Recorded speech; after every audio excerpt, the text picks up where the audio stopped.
তুঙ্গভদ্রার তীরে শরদিন্দু বন্দ্যোপাধ্যায়। আজ তৃতীয় পর্ব। দ্বিতীয় পর্ব। ১। দিনের আলো ফুটিবার সঙ্গে সঙ্গেই কিল্লাঘাটে মহা হইচই আরম্ভ হইয়া গিয়াছে। কুমারকম্পন ফিরিয়া আসিয়াছেন। গোলাকৃতি খেয়ার তরীগুলি ঝড়ের তাড়নে ছত্রভঙ্গ হইয়া গিয়াছিল, কিন্তু ডুবিয়া যায় নাই। তাহারা ঘাটে ফিরিয়া আসিয়াছে। এই বিচিত্র গঠনের ডিঙাগুলি তুঙ্গভদ্রার নিজস্ব নৌকা। আয়তনে ভারতের অন্য কোথাও দেখা যাইত না। বেতের চ্যাঙারির গায়ে চামড়ার আবরণ পরাইয়া এই ডিঙাগুলি নির্মিত, তবে আয়তনে চ্যাঙারির তুলনায় অনেক বড়। ১০-১২ জন মানুষ তল্পিতল্পা লইয়া স্বচ্ছন্দে বসিতে পারে। এই জাতীয় জলযান প্রাচীনকাল হইতে আরব দেশে প্রচলিত ছিল। দক্ষিণ ভারতে কেমন করিয়া উপনীত হইল বলা সহজ নয়। হয়তো মোপলারা যখন আরব দেশ হইতে আসিয়া উপনীত হইল, আসিয়া দাক্ষিণাত্যে উপনিবেশ স্থাপন করে, তখন তাহারাই এই জাতীয় নৌকার প্রবর্তন করিয়াছিল। কুমারকম্পনদেব ঘাটে দাঁড়াইয়া দেখিতেছিলেন, কলিঙ্গের ৩টি বহিত্র নদীমধ্যস্থ বিভিন্ন চরে আটকাইয়া বেসামাল ভঙ্গিতে দাঁড়াইয়া আছে। যদিও মানুষগুলোকে দেখা যাইতেছে না, তবু আশা করা যায় তাহারা বাঁচিয়া আছে। বাঁচিয়া থাকিলে তাহাদের উদ্ধার করা প্রয়োজন। সর্বাগ্রে কলিঙ্গের ২ রাজকন্যার সন্ধান লওয়া কর্তব্য। কম্পনদেব আদেশ দিলেন, চক্রাকৃতি ডিঙাগুলি লইয়া মাঝিরা অর্ধমজ্জিত বহিত্রগুলির দিকে চলিল। সর্বশেষ ডিঙাতে স্বয়ং কম্পনদেব উঠিলেন। এখনও সূর্যোদয় হয় নাই, কিন্তু পূর্ব দিগন্ত আসন্ন সূর্যের ছটায় স্বর্ণাভ হইয়া উঠিয়াছে। ডিঙাগুলি ভাটির দিকে চলিল, কারণ বানচাল বহিত্র ৩টি ওই দিকেই পরস্পর হইতে ২-৩ রজ্জু দূরে আটকাইয়া আছে। সকলের পশ্চাতে কম্পনদেবের ডিঙা যাইতেছে। তিনি ডিঙার মধ্যস্থলে দাঁড়াইয়া এদিক ওদিক চাইতেছিলেন। সহসা তাহার চোখে পড়িল, পাশের দিকে দীপাকৃতি একটি চরের উপর ২টি মনুষ্যমূর্তি পড়িয়া আছে। তিনি আরও ভালো করে দেখিলেন, হ্যাঁ, সৈকতলীন মনুষ্যদেহই বটে, কিন্তু জীবিত কি মৃত বলা যায় না। একটির দেহে বালু কর্দমাক্ত রক্তাংশুক দেখিয়া মনে হয় সে নারী। কম্পনদেব মাঝিকে সেই দিকের ডিঙা ফিরাইতে বলিলেন। দ্বীপে নামিয়া কম্পনদেব নিঃশব্দে ভূমিশয়ান মূর্তি ২টির নিকটবর্তী হইলেন। একটি নারী, অন্যটি পুরুষ। পরস্পর হইতে ৩-৪ হস্ত অন্তরে শুইয়া আছে, কিন্তু মৃত নয়। নিঃশ্বাস প্রশ্বাসের ছন্দে দেহের সঞ্চালন লক্ষ্য করা যায়। হয় মূর্ছিত, নয় নিদ্রিত। কম্পনদেবের চক্ষু যুবতীর মুখ হইতে পুরুষের মুখের দিকে কয়েকবার দ্রুত যাতায়াত করিল, তারপর যুবতীর মুখের উপর স্থির হইল। এই সময় সূর্যবিম্ব দিকচক্রের উপর মাথা তুলিয়া চারিদিকে অরুণ ছটা ছড়াইয়া দিল। যুবতীর মুখে বালার্ক কুমকুমের স্পর্শ লাগিল। কম্পনদেব নিষ্পলক নেত্রে যুবতীর ঘুমন্ত মুখের পানে চাহিয়া রহিলেন। তিনি রাজপুত্র। সুন্দরী যুবতী তাহার কাছে নূতন নয়, কিন্তু এই ভূমিশয়ান যুবতীর মুখে এমন একটি দুর্নিবার চৌম্বক শক্তি আছে যে বিমূঢ় হইয়া চাহিয়া থাকিতে হয়। কম্পনদেব যুবতীর প্রতি দৃষ্টি রাখিয়া মনে মনে বিচার করিলেন, এ নিশ্চয় কলিঙ্গের প্রধানা রাজকন্যা, বিজয়নগরের ভাবী রাজবধূ। কম্পনদেব বোধ করি কলিঙ্গ দেশিয়া বরাঙ্গনাদের কুহক ভরা রূপ লাবণ্যের সহিত ইতিপূর্বে পরিচিত ছিলেন না। তাহার সর্বাঙ্গ দিয়া ঈর্ষা মিশ্রিত অভিপ্সার শিহরণ বহিয়া গেল। আরও কিছুক্ষণ নিদ্রিতাকে পর্যবেক্ষণ করিয়া তিনি গলার মধ্যে শব্দ করিলেন। অমনি বিদ্যুন্মালার চক্ষু দুটি খুলিয়া গেল। অপরিচিত পুরুষ দেখিয়া তিনি বসন সংবরণ পূর্বক উঠিয়া বসিলেন। উষাকালে তিনি আবার তন্দ্রাচ্ছন্ন হইয়া পড়িয়াছিলেন। অর্জুনও ঘুমাইয়াছিল। অর্জুনের ঘুম কিন্তু ভাঙিল না। সারা রাত্রি জাগরণের পর সে গভীরভাবে ঘুমাইয়া পড়িয়াছে। বিদ্যুন্মালা একবার কুমার কম্পনদেবের দিকে চক্ষু তুলিয়াই আবার চক্ষু নত করিলেন। এই পরম কান্তিমান যুবকের চোখের দৃষ্টি ভালো নয়। বিদ্যুন্মালা ঈষৎ উদ্বিগ্ন স্বরে জিজ্ঞাসা করিলেন, আপনি কে? কম্পনদেব বলিলেন, আমি রাজভ্রাতা কুমার কম্পনদেব, ঝঞ্ঝা বিধ্বস্তদের খোঁজ নিতে বেরিয়েছি। আপনি? আমি কলিঙ্গের রাজকন্যা বিদ্যুন্মালা। কম্পনদেব অর্জুনের দিকে কটাক্ষ করিয়া বলিলেন, এই ব্যক্তিকে? বিদ্যুন্মালা বলিলেন, আমি ঝড়ের আঘাতে নৌকা থেকে জলে পড়ে গিয়েছিলাম, ডুবে যাচ্ছিলাম, উনি আমাকে উদ্ধার করেছেন। ওর নাম অর্জুন বর্মা। নিদ্রার মধ্যেও নিজের নাম অর্জুনের কর্ণে প্রবেশ করিয়াছিল। সে এক লাফে উঠিয়া দাঁড়াইল, কম্পনদেবকে দেখিয়া বলিল, কে? কম্পনদেব কুঞ্চিত চক্ষে তাহাকে নিরীক্ষণ করিলেন, উত্তর দিলেন না। তারপর বিদ্যুন্মালার দিকে ফিরিলেন। সারা রাত্রি আপনি এবং এই ব্যক্তি টিপেই ছিলেন? হ্যাঁ। ভালো, চলুন এবার ডিঙায় উঠুন। বিদ্যুন্মালা উঠিয়া দাঁড়াইলেন। তাহার চক্ষে সহসা ব্যাকুলতার ছায়া পড়িল। তিনি বলিলেন, কিন্তু কঙ্কনা, আমাদের নৌকা কি ডুবে গিয়েছে? কম্পনদেব বলিলেন, না, একটি নৌকাও ডোবেনি। কঙ্কনাকে? আমার ভগিনী মণিকঙ্কনা। তিনি নিশ্চয় ময়ূরপঙ্খী নৌকাতেই আছেন। আসুন, প্রথমে আপনাকে সেখানে নিয়ে যাই। বিদ্যুন্মালা ডিঙায় উঠিলেন। কুমার কম্পন একটু চিন্তা করিয়া অর্জুনের দিকে শিরসঞ্চালন করিলেন। অর্জুন ডিঙায় উঠিল। তখন কম্পনদেব স্বয়ং ডিঙায় আরোহণ করিয়া স্রোতের মুখে নৌকা চালাইবার আদেশ দিলেন। সূর্য আরও উপরে উঠিয়াছে। নদীর বুকে যে সামান্য বাষ্পাবরণ জমিয়াছিল তাহা অন্তর্হিত হইয়াছে। নৌকা তিনটি স্পষ্ট দেখা যাইতেছে। প্রথমেই ময়ূরপঙ্খী নৌকা নিমজ্জিত চরে অবরুদ্ধ হইয়া উৎকণ্ঠ ময়ূরের ন্যায় দাঁড়াইয়া আছে। চারিদিকে জল। ইতিমধ্যে একটি ডিঙা তাহার নিকট পৌঁছিয়াছে, কিন্তু ময়ূরপঙ্খীর পাটাতনে মানুষ দেখা যাইতেছে না। কুমার কম্পনের ডিঙা ময়ূরপঙ্খীর গায়ে গায়ে ভিড়িল। কুমারী বিদ্যুন্মালা শীর্ণ কণ্ঠে ডাকিলেন, কঙ্কনা! খোলের ভিতর হইতে আলুথালু বেশে মণিকঙ্কনা বাহির হইয়া আসিল। বিদ্যুন্মালাকে দেখিয়া দুই বাহু প্রসারিত করিয়া চিৎকার করিয়া উঠিল, মালা, তুই বেঁচে আছিস? বিদ্যুন্মালা টলিতে টলিতে ময়ূরপঙ্খীর পাটাতনে উঠিলেন। দুই ভগিনী পরস্পর কণ্ঠলগ্না হইলেন। তারপর গলদশ্রু নেত্রে রই ঘরে নামিয়া গেলেন। রাজপুরীতে যাইতে হইবে, আবার বেশবাস পরিবর্তন করিয়া রাজকন্যার উপযোগী সাজসজ্জা করা প্রয়োজন। ডিঙাতে দাঁড়াইয়া কুমার কম্পন অঙ্গুলি দিয়া সূক্ষ্ম গুম্ফের প্রান্ত আমর্ষণ করিতে লাগিলেন। অর্জুন অপাঙ্গ দৃষ্টিতে তাহাকে দেখিতেছিল। তাহার মনের ভাব বুঝিতে কষ্ট হইল না। রাজপুত্র রূপ দেখিয়া মজিয়াছেন। শোভাযাত্রা করিয়া রাজকন্যারা কিল্লাঘাট হইতে রাজভবন অভিমুখে যাত্রা করিলেন। রাজকন্যাদের হাতির পিঠে উঠিবার অনুরোধ করা হইয়াছিল, তাহারা ওঠেন নাই। দুই বোন পাশাপাশি চতুর্দোলায় বসিয়াছেন। কুমার কম্পন অশ্বপৃষ্ঠে চতুর্দোলার পাশে পাশে চলিয়াছেন। তাহার দৃষ্টি মুহুর্মুহু রাজকন্যাদের দিকে ফিরিতেছে। রহস্যময় দৃষ্টি। তাহার অন্তর্গূঢ় জল্পনা কেহ অনুমান করিতে পারে না। চতুর্দোলার পশ্চাতে একটি দোলায় রাজবৈদ্য বৃদ্ধ রসরাজ ঔষধের পেটারা লইয়া উঠিয়াছেন। ভাগ্যক্রমে তাহার দেহ অনাহত আছে, কিন্তু অবস্থাগতিকে তিনি যেন একটু দিশাহারা হইয়া পড়িয়াছেন। রসরাজের পিছনে নৌকার নাবিক ও সৈনিকের দল পদব্রজে চলিয়াছে। তাহাদের মধ্যে অর্জুন বর্মাও আছে। সে চলিতে চলিতে ঘাড় ফিরাইয়া এদিক ওদিক দেখিতেছে। সবগুলি মুখই পরিচিত, কিন্তু বলরামকে দেখা যাইতেছে না। অর্জুনের পাশের লোকটি হাসিয়া বলিল, বলরাম কর্মকারকে খুঁজছ? সে আসেনি। নৌকা জখম হয়েছে, তাই মেরামতির জন্য বলরাম আর কয়েকজন ছুতার নৌকাতেই আছে। অর্জুন নিশ্চিন্ত হইল।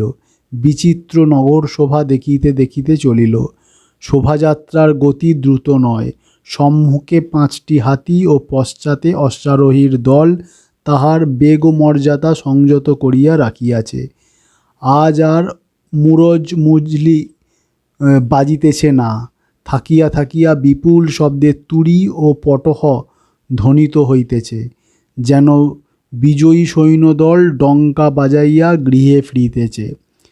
এই বিশাল নগরের আকৃতি প্রকৃতি সত্যই বিচিত্র। 7টি প্রাকার বেষ্টনীর মধ্যে 6টি পিছনে পড়িয়া আছে, তবু নগর এখনও তাদৃশ্য জনাকীর্ণ নয়। ভূমি কোথাও সমতল নয়, কঙ্করাবৃত পথ কখনো উঠিতেছে কখনো নামিতেছে, কখনো মকরাকৃতি অনুচ্চ গিরিশ্রেণীকে পাশ কাটাইয়া যাইতেছে, কোথাও অগভীর সংকীর্ণ পওনালকে পথকে খণ্ডিত করিয়া দিয়াছে। হাঁটু পর্যন্ত জল অতিক্রম করিয়া যাইতে হইবে। যেখানে জমি একটু সমতল, সেখানেই পথের পাশে পাথরের গৃহ, ফুলের বাগান, আম্রবাটিকা, ইক্ষুক্ষেত্র। শোভাযাত্রা দেখিবার জন্য বহু নরনারী পথের ধারে সারি দিয়া দাঁড়াইয়াছে। হাস্যমুখী যুবতীরা চতুর্দোলা লক্ষ্য করিয়া লাজাঞ্জলি নিক্ষেপ করিতেছে। তারপর আবার অসমতল শিলাবন্ধুর ভূমি, স্বল্প সচেতন পুষ্ট জোয়ার বাজরার শূলকণ্টকিত ক্ষেত্র। ঊর্ধ্বে চাইলে দেখা যায় দূরে দূরে 3টি স্তম্ভাকার গিরিশৃঙ্গ, হেমকূট, মতঙ্গ ও মালয়বন্ত। আকাশে মাথা তুলিয়া যেন দূরাগত শত্রুর দিকে লক্ষ্য রাখিয়াছে। দিবা দ্বিতীয় প্রহরের আরম্ভে মিছিল এক উত্তুঙ্গ সিংহদ্বারের সম্মুখে উপস্থিত হইল। ইহাই শেষ তোরণ। তোরণের 2 পাশ হইতে উচ্চ পাষাণ প্রাকার নির্গত হইয়া অন্তর্ভুক্ত ভূমিকে বেষ্টন করিয়া রাখিয়াছে।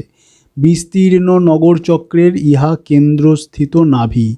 তোরণের প্রহরীরা পথ ছাড়িয়া দিল। মিছিল সপ্তম পুরীতে প্রবেশ করিল। 7 কৌটার মধ্যে 1 কৌটা, ইহার ব্যাস 4 ক্রোশ। ইহার মধ্যে 34টি প্রশস্ত রাজপথ আছে।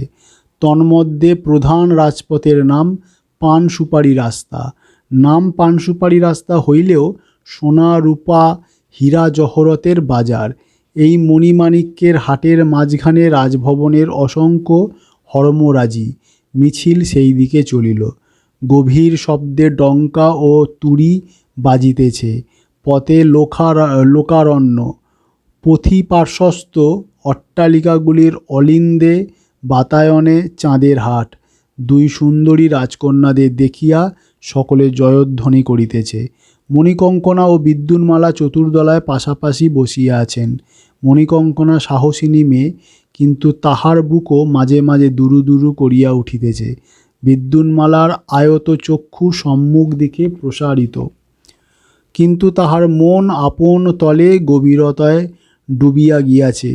তিনি ভাবিতেছেন, জীবন এত জটিল কেন? বেলা দ্বিপ্রহরে মধ্যদিনের সূর্যকে মাথায় লইয়া শোভাযাত্রা রাজভবনের সম্মুখে উপস্থিত হইল। 2 রাজপুরীর 700 প্রতিহরিণী ও পরিচারিকা সভাগৃহের সম্মুখে সারি দিয়া দাঁড়াইয়াছে। তাহাদের বাম হস্তে চর্ম, দক্ষিণ হস্তে মুক্ত তরবারি। সকলেই দৃঢ়াঙ্গী যুবতী সুদর্শনা। তাহাদের মধ্যে অল্প সংখ্যক তাতারী যুবতী আছে। পিঙ্গল কেশ ও নীল চক্ষু দেখিয়া চেনা যায়। রাজপুরীতে সভাগৃহ ব্যতীত অন্যত্র পুরুষের প্রবেশ নিষেধ। এই নারী বাহিনী পুরী রক্ষণ করে ও পৌরজনের সেবা করে। চতুর্দোলা রাজসভার স্তম্ভ শোভিত দ্বারের সম্মুখে থামিয়াছিল। কুমার কম্পন অশ্বপৃষ্ঠ হইতে অবতরণ করিলেন। বাদ্যোদ্যম তুমুল হইয়া উঠিল। তারপর সভাগৃহ হইতে মহারাজ দেবরায় বাহির হইয়া আসিলেন। তপ্ত কাঞ্চন দেহ, মুখে সৌম্য প্রশান্ত গাম্ভীর্য, পরিধানে পট্টবস্ত্র ও উত্তরীয়, কর্ণে মণিময় কুন্তল, বাহুতে অঙ্গদ। যৌবনের মধ্যাহ্নে মহারাজ দেবরায়ের দেহ যেন লাবণ্য ছটা বিকীর্ণ করিতেছে। তিনি একটি হস্ত ঊর্ধ্বে তুলিলেন, অমনি বাদ্যোদ্যম নীরব হইল। কুমার কম্পন বলিলেন, মহারাজ, এই নিন, কলিঙ্গের 2 দেবীকে নদী থেকে উদ্ধার করে এনেছি। 2 রাজকন্যা চতুর্দোলা হইতে নামিয়া রাজার সম্মুখে যুক্ত হস্তা হইলেন। রাজাকে দেখিয়া মণিকঙ্কনার সমস্ত ভয় দূর হইয়াছিল। সে হর্ষোৎফুল্ল নয়নেত্রে চাহিল। বিদ্যুন্মালার মুখ দেখিয়া কিন্তু মনের কথা বোঝা গেল না। রাজা পূর্বে কলিঙ্গ কন্যাদের দেখেন নাই। ভাটের মুখে বিবাহ স্থির হইয়াছিল, কিন্তু একে একে দুই কন্যাকে দেখিলেন। তাহার মুখের প্রসন্নতা আরও গভীর হইল। আশীর্বাদের ভঙ্গিতে করতল তুলিয়া তিনি বলিলেন, স্বস্তি। রসরাজও নিজের দোলা হইতে নামিয়াছিলেন। এই সময় তিনি আসিয়া রাজার সম্মুখে দাঁড়াইলেন, বলিলেন, জয়স্তু মহারাজ। আমি কলিঙ্গের রাজবৈদ্য রসরাজ কুমারীদের সঙ্গে এসেছি। কুমারীদের মাতুল অভিভাবক রূপে ওদের সঙ্গে এসেছিলেন, কিন্তু তাকে পাওয়া যাচ্ছে না। তাই আমি আপনাকে কন্যাদের পরিচয় দিচ্ছি। ইনি কুমারী ভট্টারিকা বিদ্যুন্মালা, ভাবী রাজবধূ। আর ইনি রাজকুমারী মণিকঙ্কনা, ভাবী রাজবধূর সঙ্গিনী রূপে এসেছেন। রাজা বলিলেন, ধন্য। মাতুল মহাশয়কে নিশ্চয় খুঁজে পাওয়া যাবে। আপাতত রাজা পাশের দিকে ঘাড় ফিরাইলেন। ইতিমধ্যে ধননায়ক লক্ষণ মল্লব রাজার পাশে একটু পিছনে আসিয়া দাঁড়াইয়াছিলেন। ইনি একাধারে রাজ্যের প্রধান সেনাপতি ও মহাসচিব। 50 বৎসর বয়স্ক, দৃঢ় শরীর পুরুষ। অত্যন্ত সাদাসিধে বেশবাস। মুখ দেখিয়া বিদ্যা বুদ্ধি ও পদমর্যাদার কোনো পরিচয় পাওয়া যায় না। রাজা তাহাকে বলিলেন, আর্য লক্ষণ, মান্য ও অতিথিদের পরিচর্যার ব্যবস্থা করুন। এরা আমাদের কুটুম্ব। অতিথি ভবনে নিয়ে গিয়ে এদের সমুচিত পানাহার বিশ্রামের আয়োজন করুন। যথা গার্য। লক্ষণ মল্লব করজোড়ে অতিথিদের সম্বোধন করিলেন, আমার সঙ্গে আসতে আজ্ঞা হোক। অতিথি ভবন নিকটেই। সেখানে আপনাদের স্নান পান আহার বিশ্রামের আয়োজন করে রেখেছি। লক্ষণ মল্লব লক্ষ্য করিয়াছিলেন যে রসরাজ চোখে ভালো দেখেন না। তিনি তাহার হাত ধরিয়া আগে লইয়া চলিলেন। অতিথিবর্গ তাহাদের পিছনে চলিল। রাজসভা হইতে শতহস্ত দূরে রাজকীয় টঙ্কশালের পাশে প্রকাণ্ড দ্বিভূমক অতিথি ভবন। সেখানে 500 অতিথি এককালে বাস করিতে পারে। ইত্যবসরে রাজপুরী হইতে একটি শক্ত সামর্থ্য দাসী স্বর্ণ কলসে জল আনিয়া রাজকুমারীদের পায়ের কাছে ঢালিয়া দিয়াছিল। এই দাসী বিপুল রাজপরিবারের গৃহিণী, 700 প্রতিহারিণীর প্রধানা নায়িকা, নাম পিঙ্গলা। রাজা তাহাকে সম্বোধন করিয়া বলিলেন, পিঙ্গলে, কলিঙ্গ কুমারীদের জন্য নূতন প্রাসাদ প্রস্তুত হচ্ছে, এখনও বাসের উপযোগী হয়নি। তুমি আপাতত এদের রাজসভাগৃহের দ্বিতলে নিয়ে যাও। উপস্থিত সেখানেই এরা থাকবেন। পিঙ্গলা একটু হাসিয়া বলিলেন, যথা আজ্ঞা আর্য। পিঙ্গলাকে নূতন করিয়া বলিবার প্রয়োজন ছিল না, কারণ ইতিপূর্বে রাজার আদেশে সে সভাগৃহের দ্বিতলে রাজকুমারীদের জন্য উপযুক্ত বাসস্থান সাজাইয়া গুছাইয়া রাখিয়াছিল। রাজা বোধ করি কুমারীদের শুনাইবার জন্য একথা বলিয়াছিলেন। রাজকীয় সভাগৃহটি দ্বিভূমক। নিম্নতলে সভা বসে, দ্বিতীয় তলে 3টি মহল।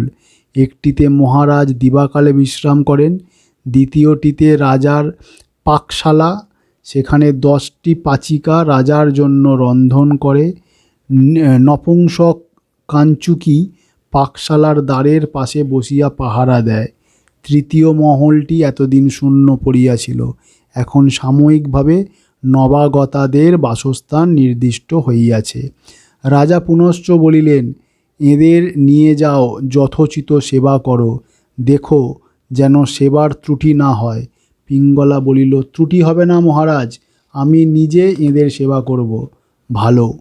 পিঙ্গলা রাজকুমারীদের স্বাগত সম্ভাষণ করিয়া লইয়া গেল। মহারাজ ভ্রাতার দিকে ফিরিয়া সস্নেহে তাহার স্কন্ধে হস্ত রাখিলেন। কম্পন, কাল থেকে তোমার অনেক পরিশ্রম হয়েছে, যাও নিজ গৃহে বিশ্রাম করো গিয়ে। কম্পনদেব হ্রস্বকণ্ঠে বলিলেন, আমার কিছু নিবেদন আছে আর্য। রাজা সপ্রশ্ন নেত্রে ভ্রাতার পানে চাহিলেন, তারপর বলিলেন, এসো। 2 ভ্রাতা সভাগৃহে প্রবেশ করিলেন। বহু স্তম্ভযুক্ত রাজসভার আকৃতি নাট্যমণ্ডপের ন্যায়। 3 ভাগে সভাসদগণের আসন, চতুর্থ ভাগে অপেক্ষাকৃত উচ্চ মঞ্চের উপর সিংহাসন। পাথরে গঠিত হর্ম্য, কিন্তু পাথর দেখা যায় না। কুড্ড ও স্তম্ভের গাত্র সোনার স্তবকে মোড়া। মণিমাণিক্য খচিত স্বর্ণ সিংহাসনটি আয়তনে বৃহৎ। 3-4 জন মানুষ স্বচ্ছন্দে পাশাপাশি বসিতে পারে। সিংহাসনের পাশে সোনার দীপদণ্ড, সোনার পর্ণসম্পুট, সোনার ভৃঙ্গার, চারিদিকে সোনার ছড়াছড়ি। সেকালে এত সোনা বোধ করি ভারতের অন্যত্র কোথাও ছিল না। দ্বিপ্রহরে সভাগৃহ শূন্য। সভাসদরা স্ব স্ব গৃহে প্রস্থান করিয়াছেন। রাজা দেবরায় আসিয়া সিংহাসনের উপর কিংখাবের আসনে বসিলেন। তাহার ইঙ্গিতে কুমারকম্পন তাহার পাশে বসিলেন। 2 জন পাশাপাশি বসিলে দেখা গেল তাহাদের আকৃতি প্রায় সমান। 10 বছর বয়সের পার্থক্যে যতটুকু প্রভেদ থাকে ততটুকুই আছে। এই সাদৃশ্যের সুযোগ লইয়া মহারাজ দেবরায় একটু কৌতুক করিতেন। বিদেশ হইতে কোনো নবাগত রাষ্ট্রদূত আসিলে তিনি নিজে সভায় না আসিয়া ভ্রাতাকে পাঠাইয়া দিতেন। রাষ্ট্রদূতেরা চোখে না দেখিলেও রাজার কীর্তিকলাপের কথা জানিতেন। তাহারা কুমারকম্পনকে রাজা মনে করিয়া সবিস্ময়ে ভাবিতেন, এত অল্প বয়সে রাজা এমন কীর্তিমান। রাজা এই তুচ্ছ কাপড়টে আমোদ অনুভব করিতেন বটে, কিন্তু ভিতরে ভিতরে অনিষ্ট হইতেছিল। কুমারকম্পনের মনে সিংহাসনের প্রতি লোভ জন্মিয়াছিল। উভয়ে উপবিষ্ট হইলে রাজা ভ্রু তুলিয়া ভ্রাতাকে প্রশ্ন করিলেন। কুমারকম্পন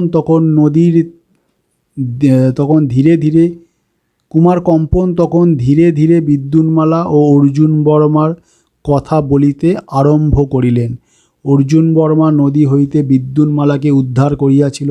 2 জনে নির্জন দ্বীপে রাত্রি কাটাইয়াছে, পাশাপাশি শুইয়া ঘুমাইয়াছে। কুমারকম্পন একটু শ্লেষ দিয়া, একটু রং চড়াইয়া সব কথা বলিতে লাগিলেন। শুনিতে শুনিতে রাজার ললাট মেঘাচ্ছন্ন হইল। বিবৃতির মাঝখানে লক্ষণ মল্লব একসময় আসিয়া সিংহাসনের পাদমূলে পারসিক গালিচার উপর বসিলেন এবং কোনো কথা না বলিয়া নত মস্তকে কুমারকম্পনের কথা শুনিতে লাগিলেন। কুমারকম্পন তাহার আবির্ভাবের একটু ইতস্তত করিয়া আবার বলিয়া চলিলেন, লক্ষণ মল্লব ও কুমারকম্পনের মধ্যে ভালোবাসা নাই। দুজনেই দুজনকে আর চক্ষে দেখেন, কিন্তু লক্ষণ মল্লব রাজ্যের মহাসচিব, তাহার কাছে রাজকীয় কোনো কথাই গোপনীয় নয়।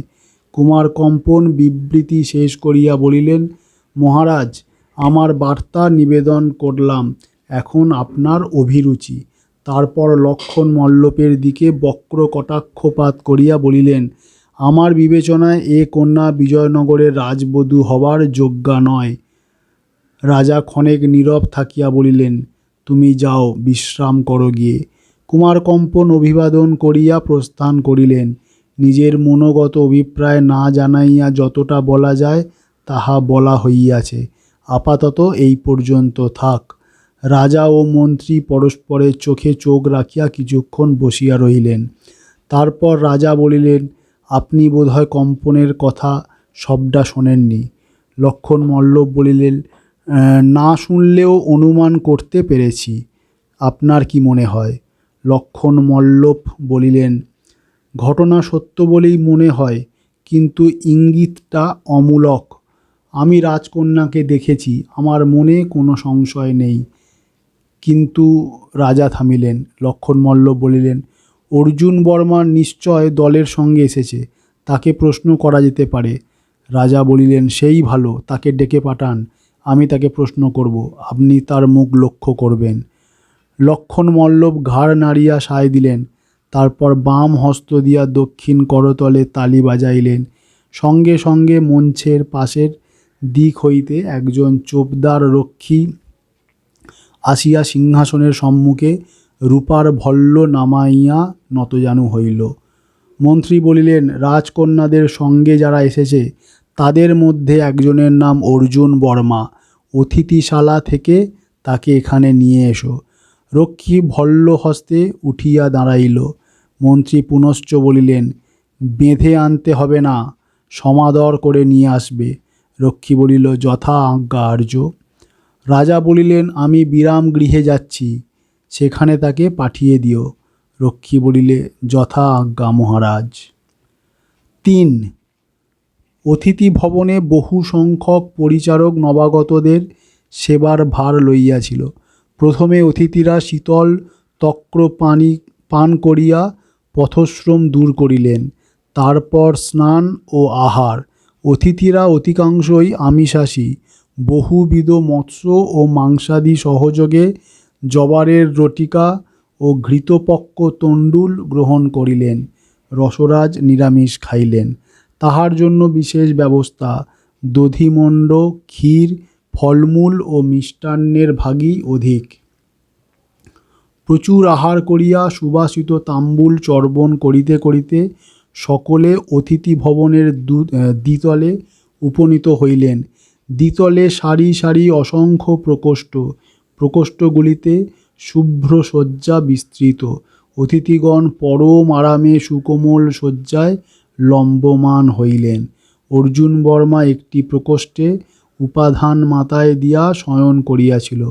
উপাদান হইতে স্নিগ্ধ শীতল উশিরের গন্ধ নাকে আসিতেছে। উদর তৃপ্তিদায়ক খাদ্য পানীয়ে পূর্ণ, মস্তিষ্কে নূতন কোনো চিন্তা নাই। অর্জুন বর্মা চক্ষু মুদিত করিয়া রহিল। ক্রমে তাহার নিদ্রাকর্ষণ হইল। সহসা তন্দ্রার মধ্যে নিজের নাম শুনিয়া অর্জুন বর্মার ঘুমের নেশা ছুটিয়া গেল। সে চক্ষু মেলিয়া দেখিল, প্রকোষ্ঠের দ্বার মুখে এক ভল্লদারী পুরুষ দাঁড়াইয়া আছে। অর্জুন বর্মা তড়িতে উঠিয়া বসিল। রক্ষী দোপাট্টা দড়ির মধ্যে হাসিয়া প্রশ্ন করিল, মহাশয়ের নাম কি অর্জুন বর্মা? অর্জুন বর্মা বলিল, হ্যাঁ, কি প্রয়োজন? রক্ষী বলিল, শ্রীমন মহারাজের আপনাকে স্মরণ করেছেন, আসতে আজ্ঞা হোক। অর্জুন বিস্মিত হইল। মহারাজ তাহার ন্যায় নগণ্য ব্যক্তিকে কেন স্মরণ করিলেন ভাবিয়া পাইল না। সে গাত্রোত্থান করিয়া বলিল, চলো। অতিথিশালা হইতে নামিয়া অর্জুন রক্ষীর সঙ্গে রাজসভার দিকে চলিল।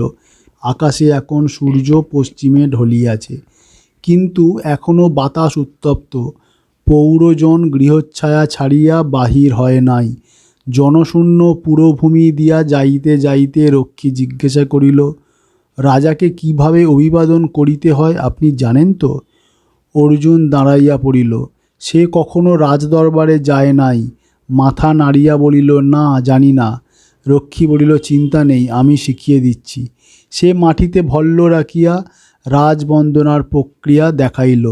2 হাত জোর করিয়া মাথার ঊর্ধ্বে তুলিল। কোটি হইতে ঊর্ধ্বাঙ্গ সম্মুখে অবনত হইল। তারপর খাড়া হইয়া হাত নামাইল। বলিল, রাজাকে এইভাবে অভিবাদন করতে হয়, পারবেন? অর্জুন অনুরূপ প্রক্রিয়া করিয়া দেখাইল।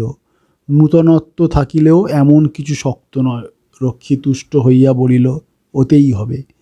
সভাগৃহের দ্বিতলে উঠিবার সোপান মুখে শস্ত্রহস্তা 2 তরুণী প্রহরিণী দাঁড়াইয়া আছে। পুরুষ প্রহরীর অধিকার শেষ হইয়া এখান হইতে স্ত্রী প্রহরীর এলাকা আরম্ভ হইয়াছে। প্রহরিণীদ্বয় অর্জুন বর্মাকে উত্তম রূপে নিরীক্ষণ করিল। রক্ষীকে প্রশ্ন করিল, তারপর পথ ছাড়িয়া দিল। রক্ষী নিচেই রহিল। অর্জুন বর্মা সংকীর্ণ সোপান দিয়া উপরে উঠিতে লাগিল। সোপান মধ্যপথে মোড় ঘুরিয়া গিয়াছে। মোড়ের কোণে অন্য একজন প্রহরিণী দাঁড়াইয়া আছে। তাহাকে অতিক্রম করিয়া অর্জুন বর্মা দ্বিতলে উঠিল। এখানে আরও 2 জন প্রহরিণী। তাহারা জানিত অর্জুন বর্মা নামক এক ব্যক্তিকে রাজা আহ্বান করিয়াছেন। তাহাদের মধ্যে একজন অর্জুনকে রাজ সমীপে উপনীত করিল। রাজকক্ষটি আকারে যেমন বৃহৎ, উচ্চ দিকে তেমনি গোলাকৃতি ছাদযুক্ত। মুসলমান স্থাপত্যের প্রভাবে ভবন শীর্ষে গম্বুজ রচনার রীতি প্রচলিত হইয়াছিল। দেওয়ালগুলি পুরু রেশমের কানাত দিয়া আবৃত। তাহার ফলে কক্ষটি দ্বিপ্রহরেও ঈষৎ ছায়াচ্ছন্ন ও নিরুত্তাপ হইয়া আছে। কক্ষের মধ্যস্থলে মণিমুক্তা জড়িত মর্মর পালঙ্কে মহারাজ দেবরায় অর্ধশয়ান রহিয়াছেন। তাহার মাথার দিকে মসৃণ শিলাকুট্টিমের উপর বসিয়া মন্ত্রী লক্ষণ মল্লব কোনো দুরূহ চিন্তায় মগ্ন আছেন। পায়ের কাছে মেঝে বসিয়া পিঙ্গলা পান সাজিতেছে এবং মৃদু কণ্ঠে রাজাকে নবাগতা কলিঙ্গ কুমারীর কথা শুনাইতেছে। রাজকুমারীরা স্নানাহার সম্পন্ন করিয়া বিশ্রাম করিতেছেন। কন্যা দুটি যেমন সুন্দরী তেমনি শীলবতী। প্রথমটি একটু গম্ভীর প্রকৃতির, দ্বিতীয়টি সরলা হাস্যময়ী। পিঙ্গলা সোনার তাম্বুল করঙ্ক দুই হাতে রাজার সম্মুখে ধরিল। রাজা একটি পান তুলিয়া মুখে দিলেন, বলিলেন, তুমি পান নাও, আর্য লক্ষণকেও দাও। রাজার সম্মুখে তাম্বুল চর্বণ পুরুষের পক্ষে নিষিদ্ধ ছিল, তবে অনুমতি দিলে খাওয়া চলিত। স্ত্রীলোকের পক্ষে কোনো নিষেধ ছিল না। এমনকি নর্তকীরাও রাজার সম্মুখে পান খাইত। লক্ষণ মল্লব পানের বাটা লইয়া নিজের সম্মুখে রাখিলেন। তারপর শঙ্কুলা লইয়া নিপুণ হস্তে সুপারি কাটিতে লাগিলেন। পিঙ্গলা বাটা হইতে একটি পান লইয়া মুখে পুরিল। এই সময় অর্জুন বর্মা দ্বারের নিকট আসিয়া দাঁড়াইল এবং শিক্ষানুযায়ী যুগ্ম বাহু তুলিয়া রাজাকে বন্দনা করিল। রাজা তাহাকে কক্ষের মধ্যে আহ্বান করিলেন। সে আসিয়া পালঙ্কের সমীপে ভূমির উপর পা মুড়িয়া বসিল। তাহার মেরুদণ্ড ঋজু হইয়া রহিল। দেহভঙ্গিতে দীনতা নাই, আবার ঔদ্ধত্যও নাই। রাজা পিঙ্গলাকে ইঙ্গিত করিলেন। সে পাশের একটি কানাত ঢাকা দ্বার দিয়া বাহিরে চলিয়া গেল। কক্ষে রইলেন রাজা, লক্ষণ মল্লব এবং অর্জুন বর্মা। লক্ষণ মল্লব শঙ্কুলায় কুচকুচ শব্দ করিয়া সুপারি কাটিতেছেন, যেন অন্য কিছুতেই তাহার মন নাই। রাজা নিবিষ্ট চক্ষে অর্জুনকে দেখিলেন। তারপর শান্ত কণ্ঠে বলিলেন, তোমার নাম অর্জুন বর্মা? অর্জুন ইতিপূর্বে দূর হইতে মহারাজ দেবরায়কে একবার দেখিয়াছিল। এখন মুখোমুখি বসিয়া সে তাহার পরিপূর্ণ অনুভব উপলব্ধি করিল। রাজা দেখিতে শান্তশিষ্ট, কিন্তু তাহার একটি বজ্রকঠিন ব্যক্তিত্ব আছে, যাহার সম্মুখীন হইলে অভিভূত হইতে হয়। অর্জুন যুক্ত করে বলিল, আজ্ঞা মহারাজ। রাজা বলিলেন, তুমি ক্ষত্রিয়, রাজকন্যাদের নৌকায় যোদ্ধারূপে এসেছ? অর্জুন বলিল, আমি রাজকন্যাদের সঙ্গে কলিঙ্গ থেকে আসিনি মহারাজ। রাজা ঈষৎ বিস্ময়ে বলিলেন, সে কী রকম? অর্জুন তখন গুলবর্গা ত্যাগের বিবরণ বলিল। রাজা শুনিলেন। লক্ষণ মল্লব শঙ্কুলা থামাইয়া অর্জুনের মুখের উপর সন্ধানী চক্ষু স্থাপন করিলেন। বিবৃতি শেষ হইলে রাজা বলিলেন, চমকপ্রদ কাহিনী।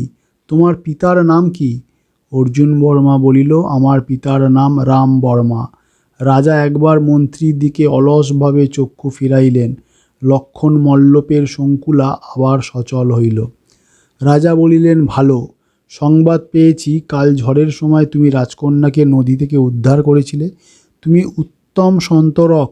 কিভাবে রাজকুমারীকে উদ্ধার করলে আমাকে শোনাও। রাজার এই জিজ্ঞাসার মধ্যে অর্জুন কোনো কূট উদ্দেশ্য দেখিতে পাইল না। সে সরলভাবে রাজকন্যা উদ্ধারের বৃত্তান্ত বলিল। তাহার মনে পাপ ছিল না, তাই কোনো কথা গোপন করিল না। নিজের কৃতিত্ব যথাসম্ভব লঘু করিয়া বলিল। রাজা ও মন্ত্রী তাহার মুখের উপর নিশ্চল চক্ষু স্থাপন করিয়া শুনিলেন। বৃত্তান্ত শেষ হইলে রাজা কিছুক্ষণ প্রীত মুখে নিজ কর্ণের মণিকুণ্ডল লইয়া নাড়াচাড়া করিলেন। তারপর বলিলেন, তোমার কাহিনী শুনে পরিতুষ্ট হয়েছি। তোমার সৎ সাহস আছে। বিপদের সম্মুখীন হয়ে তোমার বুদ্ধি বিক্ষিপ্ত হয় না। তুমি বিজয়নগরে বাস করতে চাও, ভালো কথা। কোন কাজ করতে চাও? অর্জুন জোর হস্তে বলিল, মহারাজ, আমি ক্ষত্রিয়। আমাকে আপনার বিপুল বাহিনীর অন্তর্ভুক্ত করে নিন। রাজা বলিলেন, সৈন্যদলে যোগ দিতে চাও? ভালো ভালো, কিন্তু বর্তমানে তুমি কলিঙ্গ সমাগত অতিথিদের অন্যতম। আপাতত বিজয়নগরের রাজ আতিথ্যে থেকে আহার বিহার করো, তারপর তোমার ব্যবস্থা হবে। এই স্বর্ণমুদ্রা নাও, তুমি রাজকুমারীর প্রাণ রক্ষা করেছ, তোমার প্রতি আমি প্রসন্ন হয়েছি। রাজার পালঙ্কের উপর উপাধানের পাশে এক মুষ্টি স্বর্ণমুদ্রা রাখা ছিল, ছোট বড় অনেকগুলি স্বর্ণমুদ্রা। রাজা একটি বড় মুদ্রা লইয়া অর্জুনকে দিলেন। অর্জুন কপত হস্তে গ্রহণ করিল। রাজা বলিলেন, আর্য লক্ষণ অর্জুন বর্মাকে পান দিন। লক্ষণ মল্লব বাটা হইতে অর্জুনকে পান দিলেন। অর্জুন জানে না যে পান দেওয়ার অর্থ বিদায় দেওয়া। সে পান মুখে দিয়া ইতস্তত করিতে লাগিল। শতপ্রবৃত্ত হইয়া রাজসকাশ হইতে চলিয়া যাওয়া উচিত হইবে কিনা ভাবিতে লাগিল। লক্ষণ মল্লব তাহা বুঝিয়া হাতে তালি বাজাইলেন। প্রহরিণী দ্বারের সম্মুখে আসিয়া দাঁড়াইল। মন্ত্রী বলিলেন, অর্জুন বর্মাকে পথ দেখাও। অর্জুন তাড়াতাড়ি উঠিয়া দাঁড়াইল। পূর্বের ন্যায় উদ্বাহু প্রণাম করিয়া প্রহরিণীর সঙ্গে বাহিরে চলিয়া গেল। রাজা ও মন্ত্রী কিছুক্ষণ আত্মস্থ হইয়া বসিয়া রহিলেন। কেবল মন্ত্রীর হাতের যন্ত্রিকা কুচকুচ শব্দ করিয়া চলিল। অবশেষে রাজা লক্ষণ মল্লবের দিকে সপ্রশ্ন দৃষ্টিপাত করিলেন। লক্ষণ মল্লব মাথা নাড়িয়া বলিলেন, কুমার কম্পন তিলকে তাল করেছেন। অর্জুন বর্মার মন নিষ্পাপ, সুতরাং রাজকন্যাও নিষ্পাপ। রাজা কহিলেন, আপনি যথার্থ বলেছেন, আমারও তাই মনে হয়। কম্পন ছেলে মানুষ, রজ্জুতে সর্পভ্রম করেছে, কিন্তু তবু বিবাহোন্মুখী কন্যাকে পরপুরুষ স্পর্শ করেছে। এ বিষয়ে শাস্ত্রের বিধান যদি কিছু থাকে। মন্ত্রী বললেন, উত্তম কথা, গুরুদেবের উপদেশ নেওয়া যাক। অতএব রাজগুরু আর্য কূর্মদেবকে রাজার প্রণাম পাঠানো হইল। কূর্মদেব 100টি তৃণাসন হস্তে উপস্থিত হইলেন। শীর্ণকায় পালিত শীর্ষ ব্রাহ্মণ। রাজা তাহার সম্মুখে দণ্ডবৎ হইলেন। কূর্মদেব স্বস্তি বাচন উচ্চারণ করিয়া শিলাকুট্টিমের উপর তৃণাসন পাতিয়া উপবিষ্ট হইলেন। রাজাও ভূমিতে বসিলেন। সমস্যার কথা শুনিয়া কূর্মদেব কিয়ৎকাল চক্ষু মুদিয়া মৌনভাবে রহিলেন। শাস্ত্রজ্ঞ প্রবীণ ব্যক্তি হইলেও তিনি শাস্ত্রকে শাস্ত্রের ন্যায় ব্যবহার করেন না। লঘু পাপে গুরুদণ্ডের ব্যবস্থা করেন না। তিনি চক্ষু খুলিয়া বলিলেন, দোষ হয়েছে, কিন্তু গুরুতর নয়। বিবাহোন্মুখী কন্যাকে সাধু উদ্দেশ্যে পরপুরুষ স্পর্শ করলে তাদৃশ দোষ হয় না, তবে প্রায়শ্চিত্ত করতে হবে। বিবাহ 3 ঋতুকাল বন্ধ থাকবে। এই 3 মাস কন্যা প্রত্যহ প্রাতে অবগাহন স্নান করে পম্পাপতি মন্দিরে স্বহস্তে পূজা দেবেন, তাহলেই তার পাপ মুক্তি হবে। তখন বিবাহ হতে পারে। শ্রাবণ মাসে আমি বিবাহের তিথি নক্ষত্র দেখে রাখব। গুরুর ব্যবস্থা রাজার মনঃপূত হইল। বিবাহ 3 মাস পরে হইলে ক্ষতি কি? বরং এই অবকাশে ভাবী বধূর সহিত মানসিক পরিচয়ের সুযোগ হইবে। ইতিমধ্যে কন্যার পিতা গজপতি ভানুদেবকে সংবাদটা জানাইয়া দিলেই চলিবে। রাজা বলিলেন, যথা আজ্ঞা গুরুদেব। 2 দণ্ড পরে গুরুদেব বিদায় লইলেন। তখন রাজা ও মন্ত্রী নিভৃতে মন্ত্রণা করিতে বসিলেন। 4. অর্জুন বর্মা সভাগৃহ হইতে বাহির হইয়া অতিথি ভবনে ফিরিয়া আসিল। রাজার প্রসন্নতা লাভ করিয়া তাহার হৃদয় আনন্দে পূর্ণ। সে নিজ কক্ষে ফিরিয়া আবার শয্যায় শয়ন করিল। রাজদত্ত পানটি মুখে মিলাইয়া গিয়াছে। কেবল একটি অপূর্ব স্বাদ মুখে রাখিয়া গিয়াছে। মন নিরুদ্বেগ। রাজা তাহাকে সৈন্যদলে গ্রহণ করিবেন। বিদেশে তাহার গ্রাসাচ্ছাদনের চিন্তা থাকিবে না। শুইয়া শুইয়া অর্জুনের দেহ মন মধুর জরিমায় আচ্ছন্ন হইয়া পড়িল। 2 দণ্ড পরে তন্দ্রা জরিমা কাটিলে সে শয্যায় উঠিয়া বসিয়া আলস্য ত্যাগ করিল। দেখিল পরিচারক কখন তাহার শয্যাপাশে এক প্রস্থ নূতন বস্ত্র ও উত্তরীয় রাখিয়া গিয়াছে। এদিকে দিনের তাপও অনেকটা কমিয়াছে। অপরাহ্ন সমাগত। অর্জুন নববস্ত্র পরিধান করিয়া রাজার উপহার স্বর্ণমুদ্রাটি উত্তরীয় প্রান্তে বাঁধিয়া উত্তরীয় স্কন্ধে নগর পরিভ্রমণে বাহির হইল। রাজপুরভূমির উত্তর অংশে রাজকীয় টঙ্কশালার পাশ দিয়ে পান সুপারি রাস্তা আরম্ভ হইয়া সিধা পূর্ব দিকে গিয়াছে। এই পথ প্রস্থে 40 হস্ত, দৈর্ঘ্যে 12 শত হস্ত। ইহাই বিজয়নগরের সর্বশ্রেষ্ঠ রাজপথ। পান সুপারি রাস্তা নাম হইলেও পান সুপারির দোকান এখানে অল্পই আছে। এই রাস্তায় 2 পাশ জুড়িয়া আছে সোনা রূপা হীরা জহরতের দোকান, প্রধান রাজপুরুষদের অট্টালিকা, নগর বিলাসিনীদের রঙ্গভবন। ছোটোখাটোর মধ্যে আছে মিঠাই, অঙ্গদি, ফুলের দোকান, শরবতের দোকান। সায়ংকালে পান সুপারি রাস্তার উচ্চকোটির নাগরিকার সমাগম হইয়াছে। যানবাহন বেশি নাই, পদচারী অধিক। সকলের পরিধানে বিচিত্র সুন্দর বস্ত্র ও অলঙ্কার। তাহাদের তরা নাই, সকলে মন্তর চরণে চলিয়াছে। কেহ পানের দোকানে পান কিনিয়া খাইতেছে, কেহ পানশালায় শীতল শরবত পান করিতেছে। মেয়েরা ফুল কিনিয়া কণ্ঠে করবিতে পরিতেছে। বিলাসিনীদের গৃহের সম্মুখে যুবকদের যাতায়াত একটু বেশি। বিলাসিনীরা গৃহ সম্মুখে উচ্চ চত্বরের উপর কাষ্ঠাসনে বসিয়াছে। তাহাদের দেহের উচ্ছ্বলিত যৌবন সূক্ষ্ম অচ্ছাব্য মল্লবস্ত্রে ঈষদাবৃত।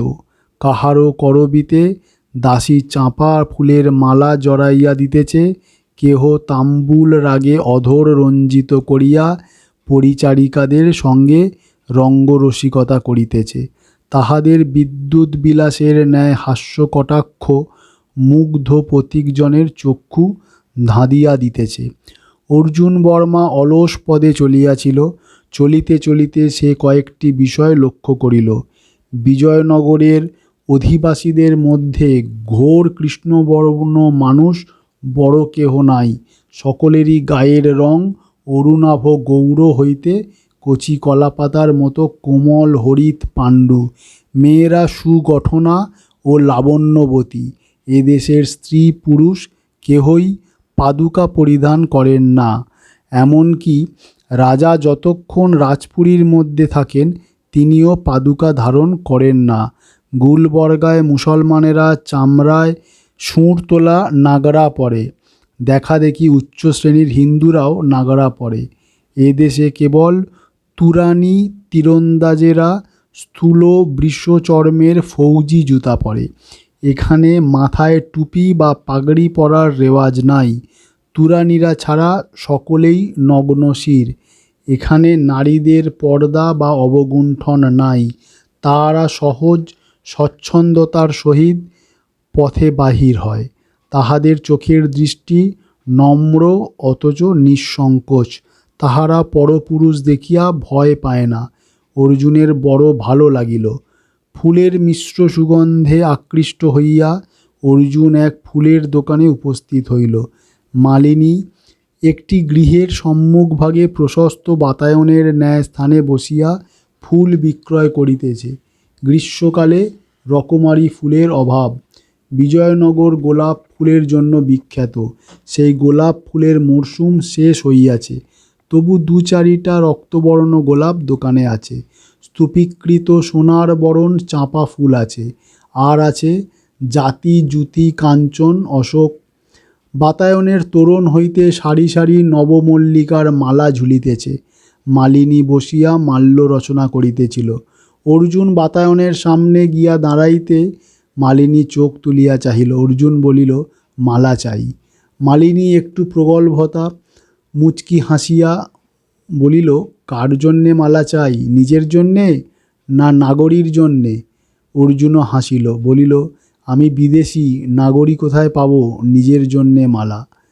মালিনী ঘাড় কাত করিয়া অর্জুনকে দেখিল। বিজয়নগরে নাগরীর অভাব নেই, তোমার কোমরের টঙ্কা আছে তো? উত্তরীয়ের খুঁট হইতে সোনার টঙ্কা খুলিয়া অর্জুন দেখাইল, এই আছে। দেখিয়া মালিনীর চক্ষু একটু বিস্ফারিত হইল। সে বলিল, তবে আর তোমার ভাবনা কি? ও দিয়ে সব কিনতে পারো, কি চাই বলো? অর্জুন বলল, আপাতত একটা মালা হলেই চলবে। মালিনী তখন দোদুল্যমান মাল্যশ্রেণী হইতে একটি মালা লইয়া অর্জুনকে দেখাইল। যুথি ও অশোক ফুলে গ্রথিত মালা। মালিনী বলিল, এটা হলে চলবে? এর মূল্য 3 দম্ম, এর চেয়ে ভালো মালা আমার দোকানে নাই। অর্জুন বলিল, ওতেই হবে। মালিনী দীর্ঘ মালাটির 2 প্রান্ত হাতে ধরিয়া বলিল, এসো গলায় পরিয়ে দিই। অর্জুন মালিনীর কাছে গিয়া গলা বাড়াইয়া দাঁড়াইল। মালিনী মালা গোল করিয়া তাহার গ্রীবার পিছন দিকে বাঁধিয়া দিল। তারপর পিছনে সরিয়া গিয়া অর্জুনকে পরিদর্শনপূর্বক বলিল, বেশ দেখাচ্ছে। অপরিচিতা যুবতীর সহিত এরূপ লঘু হাস্যালাপ অর্জুনের জীবনে এই প্রথম। সে হাসি মুখে মালিনীকে স্বর্ণমুদ্রা দিল। মালিনী তাহার আসনের তলদেশ হইতে 1 মুঠি রূপা ও তামার মুদ্রা লইয়া হিসাব করিয়া অর্জুনকে ফেরত দিল। বলিল, গুনে নাও। অর্জুন মাথা নাড়িল। এ দেশের মুদ্রামান সম্বন্ধে তাহার কোনোই ধারণা নাই। সে ক্ষুদ্র মুদ্রাগুলিকে চাদরের খুঁটে বাঁধিল। মালিনী মিষ্ট হাসিয়া বলিল, আবার এসো। অর্জুন পিছু ফিরিতেই একটি লোকের সঙ্গে তাহার মুখোমুখি হইয়া গেল। শীর্ণ আকৃতি, বৈশিষ্ট্যহীন মুখ, বোধহয় ফুল কিনিতে আসিয়াছে। অর্জুন তাহাকে পাশ কাটাইয়া রাস্তায় উপনীত হইলে সে পূর্বমুখে চলিতে লাগিল। কিছু দূর অগ্রসর হইয়া অর্জুন দেখিল, রাস্তার ধারে একদল লোক জমা হইয়াছে। তাহাদের মাঝখানে কিরাতবেশী একজন লোক। কিরাতের মাথায় করির টুপি, বাঁ হাতের মণিবন্ধে একটি উগ্র মূর্তি বাজপাখি বসিয়া আছে। ডান হাতে খাঁচার মধ্যে একটি ধূম্রবর্ণ পারাবত। লোকটি সুর করিয়া বলিতেছে, আমার বাজপাখি আমার পায়রাকে খুব ভালোবাসে। পায়রা বাজপাখির বউ, কিন্তু বউয়ের স্বভাব ভালো নয়। সে মাঝে মাঝে ঘর ছেড়ে পালিয়ে যায়। বাজপাখি তখন বউকে খুঁজতে বেরোয়। দেখবে? দেখো দেখো, মজার খেলা দেখো। ইতিমধ্যে আরও 2-4 জন দর্শক আসিয়া জুটিয়াছিল। কিরাত খাঁচা খুলিয়া পারাবতকে উড়াইয়া দিল। পারাবত ফটফট শব্দে আকাশে উড়িয়া পশ্চিম দিকে উড়িয়া যাইতে লাগিল। তখন কিরাত বাজপাখির পায়ের শিকল খুলিয়া তাহাকেও ছাড়িয়া দিল। বাজপাখি আতশবাজির ন্যায় সিধা শূন্যে উঠিয়া গেল। রক্তচক্ষু ঘুরাইয়া দূরে পলায়মান পারাবতকে দেখিল। তারপর ঝটিকার বেগে তাহার অনুসরণ করিল। দর্শকেরা ঘাড় তুলিয়া এই আকাশযুদ্ধ দেখিতে লাগিল। পারাবত পলাইতেছে, কিন্তু বাজপাখির গতিবেগ তাহার চতুর্গুণ। অচিরাৎ বাজপাখি পারাবতকে নিকট উপস্থিত হইল। পারাবত আঁকিয়া বাঁকিয়া নানাভাবে উড়িয়া পালাইবার চেষ্টা করিল, কিন্তু পারিল না। বাজপাখি তাহার উপর দিয়া উড়িতে উড়িতে 2 পা বাড়াইয়া তাহাকে নখে চাপিয়া ধরিল। তারপর অপেক্ষাকৃত মন্থর গতিতে নির্জীব পারাবতকে কিরাতের কাছে ফিরাইয়া আনিল। কিরাত উত্তেজিত কণ্ঠে বলিতে লাগিল, দেখলে দেখলে, আমার বাজপাখি নষ্ট দুষ্ট বউকে কত ভালোবাসে। দেখো, বউয়ের গায়ে নখের আঁচড় পর্যন্ত লাগেনি। সকলে হাসিয়া উঠিল। অর্জুন খেলা দেখিয়া প্রীত হইয়াছিল। সে কিরাতের সামনে একটি তাম্রমুদ্রা ফেলিয়া দিয়া পিছন ফিরিল। এই সময় সেই শীর্ণ লোকটার সঙ্গে তাহার আবার মুখোমুখি হইয়া গেল। লোকটা অলক্ষিতে তাহার পশ্চাতে আসিয়া দাঁড়াইয়াছে। অর্জুন মনে মনে একটু বিস্মিত হইল। ফুলের দোকানে তাহার সহিত দেখা হইয়াছিল, আবার এখানে দেখা। লোকটা কি তাহার মতোই নিরুদ্দেশ ঘুরিয়া বেড়াইতেছে? অর্জুন আবার পূর্ব দিকে চলিল। তাহার ইচ্ছা কিল্লাঘাটে গিয়া দেখিয়া আসে বলরাম কর্মকার ভাঙ্গা বহিত্র লইয়া কি করিতেছে। কিন্তু এদিকে দিন শেষ হইয়া আসিতেছে, কিল্লাঘাট পৌঁছিতেই রাত্রি হইয়া যাইবে, তখন আর ফিরিবার উপায় থাকিবে না। তাহা যদি লাঠি দুটি থাকিত, যা হোক কাল প্রভাতেই সে বলরামকে দেখিতে যাইবে। ক্রমে অর্জুন পান সুপারি রাস্তার পূর্ব সীমানায় আসিয়া পৌঁছিল। এখান হইতে সাধারণ লোকালয়ের আরম্ভ। গৃহগুলি উত্তম বটে, কিন্তু পান সুপারি রাস্তার মতো নয়। পথও অপেক্ষাকৃত অপ্রশর। দক্ষিণ দিক হইতে অন্য একটি পথ আসিয়া এইখানে তেমাতা রচনা করিয়াছে, তারপর কিল্লাঘাটের দিকে চলিয়া গিয়াছে। অর্জুন এই পথে কিছু দূর অগ্রসর হইল, কিন্তু সন্ধ্যা ঘনীভূত হইতেছে। সে আর বেশি দূর না গিয়া সেখানে হইতেই ফিরিল। অন্ধকার হইবার পূর্বে অতিথি ভবনে ফিরিতে হইবে। এইখানে তৃতীয়বার সেই শীর্ণ লোকটির সঙ্গে তার দেখা হইল। লোকটি অর্জুনের পশ্চাতে কিয়ৎদূরে আসিতেছিল। অর্জুন ফিরিতেই সেও ফিরিয়া আগে আগে চলিতে আরম্ভ করিল। অর্জুন আশ্চর্য হইয়া ভাবিল, কি ব্যাপার, এই লোকটিকেই বারবার দেখিতেছি কেন? তবে কি লোকটি আমারই পিছনে লাগিয়াছে? কিন্তু কেন? তেমাতার কাছাকাছি ফিরিয়া আসিয়া অর্জুন দেখিল, ইতিমধ্যে সেখানে প্রকাণ্ড একটা হাতিকে ঘিরিয়া ভিড় জমিয়াছে। হাতির কাঁধে মাহুত বসিয়া আছে। লোকটি ভিড়ের মধ্যে মিশিয়া গেল। অর্জুনও জনতার কিনারায় উপস্থিত হইয়াছে। এমন সময় ভিতর হইতে চড়চড় শব্দে কারা বাজিয়া উঠিল। তারপর পুরুষ কণ্ঠস্বর শোনা গেল, বিজয়নগরে শত্রুর গুপ্তচর ধরা পড়েছে, রাজা দেশে তার প্রাণদণ্ড হবে। বিজয়নগরে শত্রুর গুপ্তচরের কি দুর্দশা হয় তোমরা প্রত্যক্ষ করো। অর্জুন গলা বাড়াইয়া দেখিল, চক্রব্যূহের মাঝখানে হাত পা বাঁধা একটা মানুষ চিৎ হইয়া পড়িয়া গোঁ গোঁ শব্দ করিতেছে। বাদ্যকর ঘোষক হাতির মাহুতকে ইশারা করিল। মাহুত হাতি চালাইল। হাতি আসিয়া ভূপতিত লোকটার বুকে পা চাপাইয়া দিল। অর্জুন আর সেখানে দাঁড়াইল না, দ্রুত পদে স্থান ত্যাগ করিল। এইরূপ দৃশ্য গুলবর্গায় সে অনেক দেখিয়াছে। বিজয়নগর ও বহমনি রাজ্যের মধ্যে বর্তমানে শান্তি চলিতেছে বটে, কিন্তু উভয় পক্ষই শত্রুর সম্বন্ধে সংবাদ সংগ্রহের তৎপর। গুপ্তচর যখন ধরা পড়ে, তখন এই বিকট শাস্তি তাহার প্রাপ্য। রাজপুরীর কাছাকাছি আসিয়া অর্জুন একটু পিপাসা অনুভব করল। পাশেই একটি পানশালা। সে সত্রের সম্মুখে উপস্থিত হইয়া পালিকাকে বলিল, শীতল তাক দাও, খাড় তক্র। সত্রপালিকাটি যুবতী। এখানে পানের দোকানে, ফুলের দোকানে, পানশালা ইত্যাদি ছোট ছোট দোকানে যুবতীরাই বেশাতি করে। এই যুবতীটি অর্জুনকে একটু ভালো করিয়া দেখিল। তারপর মৃৎ পাত্রে লবণাক্ত কপিত্ত সুরভিত তক্র পান করিতে দিল। তক্র পান করিয়া অর্জুনের শরীর ও মন দুই স্নিগ্ধ হইল।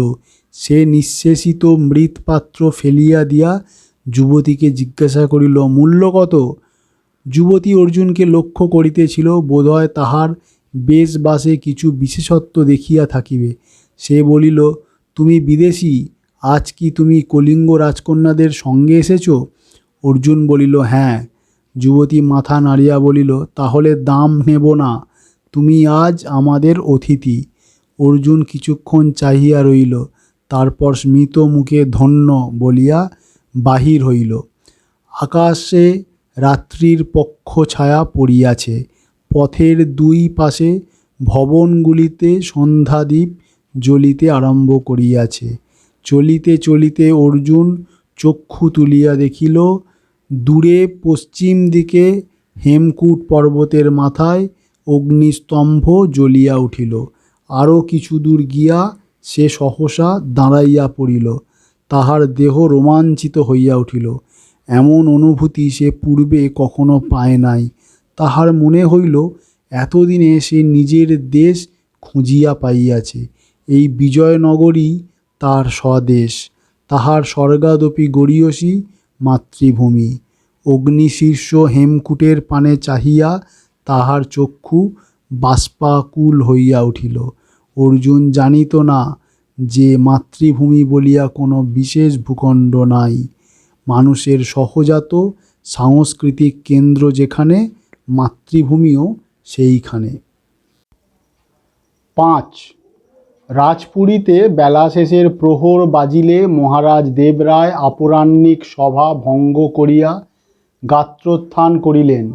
সভায় পাত্র অমাত্য সভাসদ ছাড়াও ইরান দেশের রাজদূত আবদার রজ্জাক ছিলেন। আরও কয়েকটি রাষ্ট্রদূত উপস্থিত ছিলেন, কিন্তু কাজের কথা কিছু হইতেছিল না। রাজসভায় কেবল রাজনীতির আলোচনাই হয় না, হাস্য পরিহাস গল্প গুজবও হয়।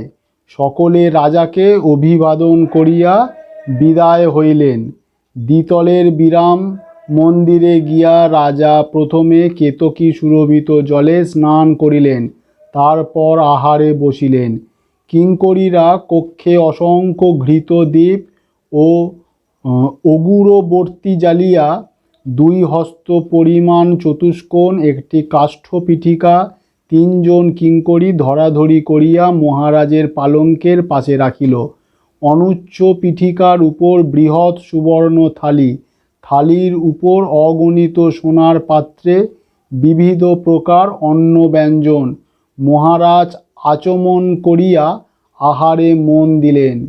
পিঙ্গলা ময়ূরপুচ্ছের পাখা দিয়া বাতাস করিতে লাগিল।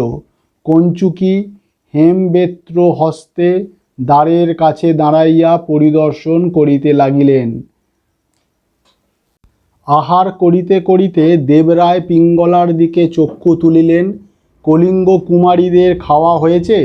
পিঙ্গলা বিজন করিতে করিতে বলিল, না আর্য, তারা অন্য রানীদের মতো মহারাজের আহার শেষ হলে আহারে বসবেন।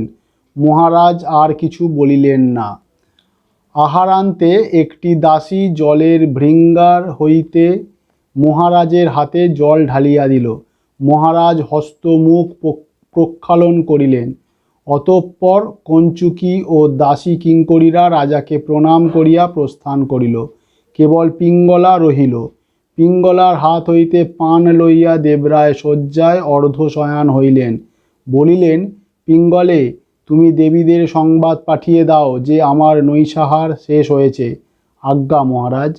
আর দেবী পদ্মলয়াকে জানিয়ে দিও যে আজ রাত্রে আমি তার অতিথি হব। পিঙ্গলা অস্ফুট কণ্ঠে স্বীকৃতি জানাইল। তারপর মহারাজকে পদস্পর্শ প্রণাম করিয়া রাত্রির মতো বিদায় লইল।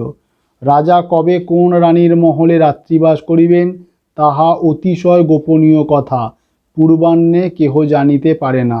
শেষ মুহূর্তে রাজা অন্তরঙ্গকে জানাইয়া দিতেন। রাজাদের জীবন সর্বদাই বিপদ সংকুল, বিশেষত রাত্রিকালে গুপ্ত ঘাতকের আশঙ্কা থাকে।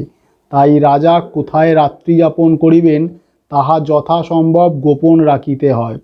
রাজার মহল হইতে বাহির হইয়া পিঙ্গলা পাকশালা অতিক্রম পূর্বক কলিঙ্গ কুমারীদের মহলে উপস্থিত হইল।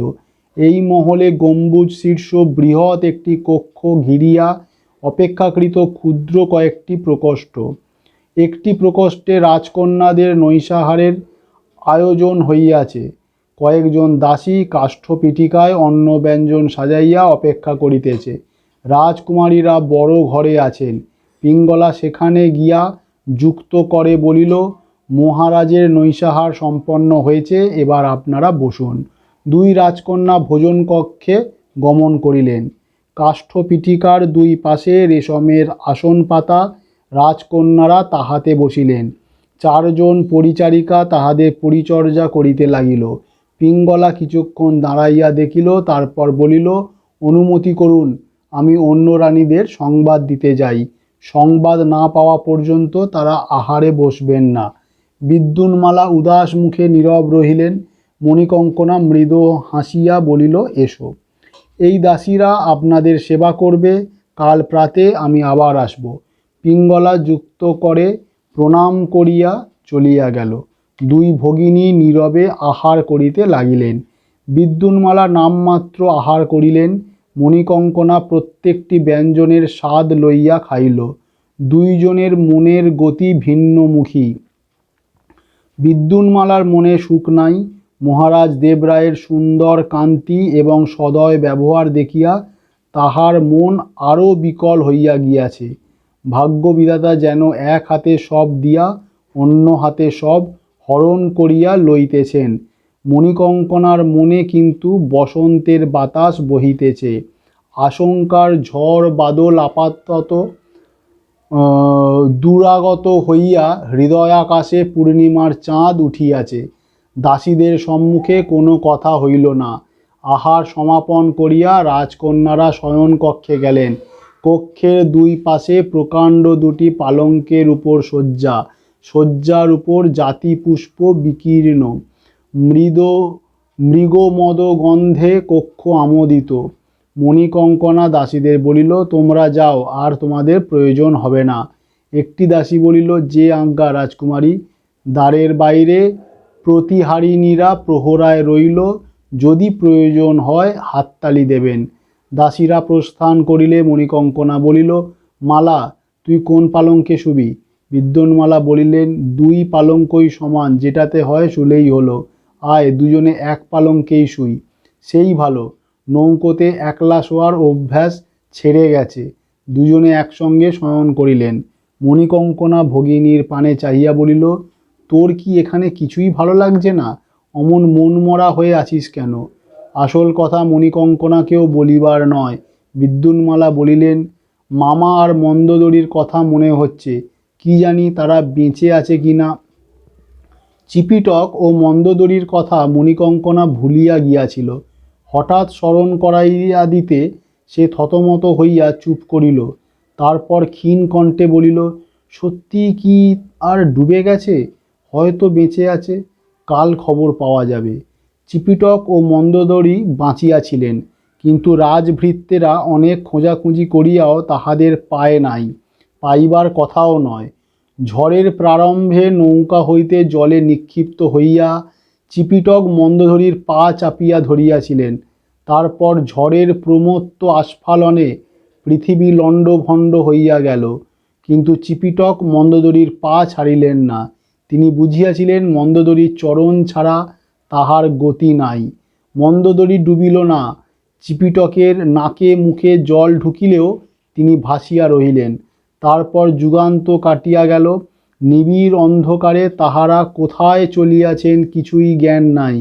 ক্রমে ঝড়ের বেগ কমিতে লাগিল, বৃষ্টি থামিল, মেঘ কাটিয়া গেল। অবশেষে নদীর তরঙ্গভঙ্গ মন্দীভূত হইল। তুঙ্গভদ্রার স্রোত আবার স্বাভাবিক ধারায় বহিতে লাগিল, কিন্তু অন্ধকার দিগন্তব্যাপী। চিপিটক মন্দোদরীর চরণ ধারণ করিয়া ভাসিয়া চলিয়াছেন। একটা হাত অবশ হইলে অন্য হাত দিয়ে পা ধরিতেছেন। মন্দোদরীর সারা শব্দ নাই, সে কেবল ভাসিয়া যাইতেছে। অনেকক্ষণ কাটিবার পর চিপিটকের একটু সন্দেহ হইল। সে জিজ্ঞাসা করিলেন, মন্দোদরী, বেঁচে আছিস তো?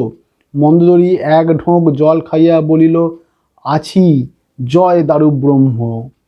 আর কথা হইল না। কথা কইবার সামর্থ্যও ছিল না। খড়কুটার মতো তাহারা স্রোতের মুখে নিরুপায় ভাসিয়া চলিলেন, কিন্তু তাহাদের এই ভাসিয়া চলার কাহিনী দীর্ঘ করিয়া লাভ নেই। রাত্রি যখন শেষ হইয়া আসিতেছে, তখন মন্দোদরীর দেহ মৃত্তিকা স্পর্শ করিল। সে হাঁচর পাঁচর করিয়া কাদা ঘাঁটিয়া শুষ্ক ডাঙায় উঠিল। চিপিটক তাহার পিছে পিছে উঠিলেন। চোখে কেউ কিছু দেখিল না, অনুভবে বুঝিল নুড়ি ছড়ানো স্থান। নদীর তীরও হইতে পারে, আবার নদী মধ্যস্থ দ্বীপও হইতে পারে, কিন্তু এসব কথা বিবেচনা করিবার শক্তি তাহাদের ছিল না। মাটি পাইয়াছে, ইহাই তাহাদের পক্ষে যথেষ্ট।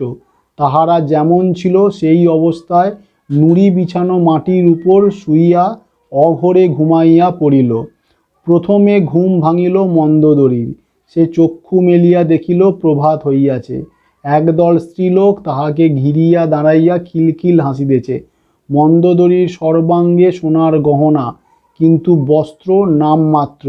ভাগ্যে পরিধেয় শাড়িটি কোমরে গ্রন্থি দিয়া বাঁধা ছিল, তাই সেটি অবশিষ্ট আছে। স্তনপট্ট উত্তরীয় প্রভৃতি সবই তুঙ্গভদ্রা কাড়িয়া লইয়াছে। শাড়িটিও তাহার দেহে নাই, ছিন্ন পতাকার মতো মাটিতে লুটাইতেছে। মন্দোদরী কোনো মতে লজ্জা নিবারণ করিয়া উঠিয়া বসিল। বিহ্বল নেত্রে স্ত্রীলোকদের পানে চাহিয়া বলিল, তোমরা কে গা? রমণীরা কলকণ্ঠে উত্তর দিল, কিন্তু মন্দোদরী কিছুই বুঝিল না। ইহাদের ভাষা গ্রাম্য। মন্দোদরী এ দেশের নাগরিক, ভাষাই বোঝে না, গ্রাম্য ভাষা বুঝিবে কি করিয়া? এদিকে চিপিটক মাতুলের অবস্থাও অনুরূপ। তিনি প্রায় দিগম্বর, কেবল কোটি সংলগ্ন অন্তর্বাস কৌপিনটুকু আছে। জাগিয়া উঠিয়া দেখিলেন লাঠি হাতে একদল ষণ্ডমার্ক পুরুষ তাহাকে ঘিরিয়া দাঁড়াইয়া আছে। তাহার ধারণা জন্মিল তিনি ডুবিয়া মরিয়াছেন, যমদূতেরা তাহাকে লইতে আসিয়াছে। তিনি ফুকারিয়া কাঁদিয়া উঠিলেন, আমি কিছু জানি না রে বাবা। যা হোক, অল্পকাল পরে তিনি নিজের ভুল বুঝিতে পারিলেন। গ্রামীণ পুরুষদের সঙ্গে কথাবার্তা হইল। মামা দক্ষিণ দেশের মানুষ, ইহাদের ভাষা কোনো ক্রমে বুঝিয়া লইলেন। নদী হইতে অনতিদূরে দক্ষিণে পাহাড় ঘেরা একটিমাত্র গ্রাম আছে। আজ প্রাতে গ্রামের কয়েকটি মেয়ে নদীতে জল ভরিতে আসিয়াছিল।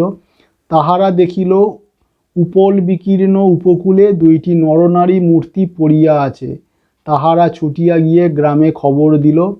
তখন গ্রাম হইতে অনেক লোক আসিয়া মূর্তি দুটিকে ঘিরিয়া দাঁড়াইল।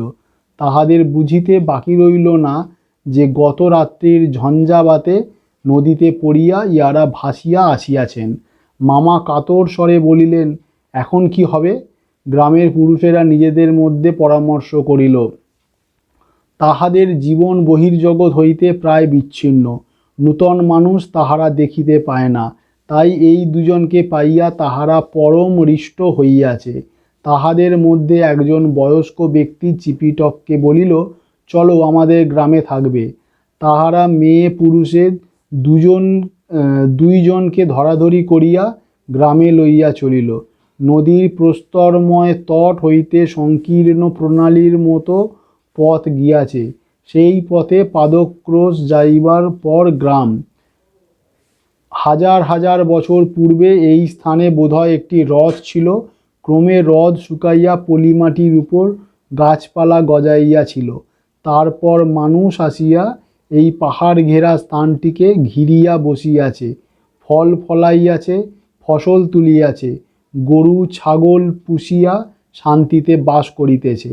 ইহারা অধিকাংশ কুটিরে বাস করে, কিন্তু এখনও অল্প সংখ্যক লোক প্রাচীন অভ্যাস ছাড়িতে পারে নাই। তাহারা এখনও গুহাবাসী। এই পর্বত চক্রের বাইরে বিস্তীর্ণ দেশের সহিত তাহাদের সম্পর্ক অতি অল্প। কদাচিৎ নগর হইতে নৌকাযোগে বণিক আসিয়া কাপড় এবং মেয়েদের তামা ও লোহার গহনা বিক্রয় করিয়া যায়। বিনিময়ে নারিকেল, সুপারি, ছাগ চর্ম প্রভৃতি লইয়া যায়। দেখা গেল গ্রামের মানুষগুলো অর্ধবন্য হইলেও অতিশয় অতিথি বৎসল।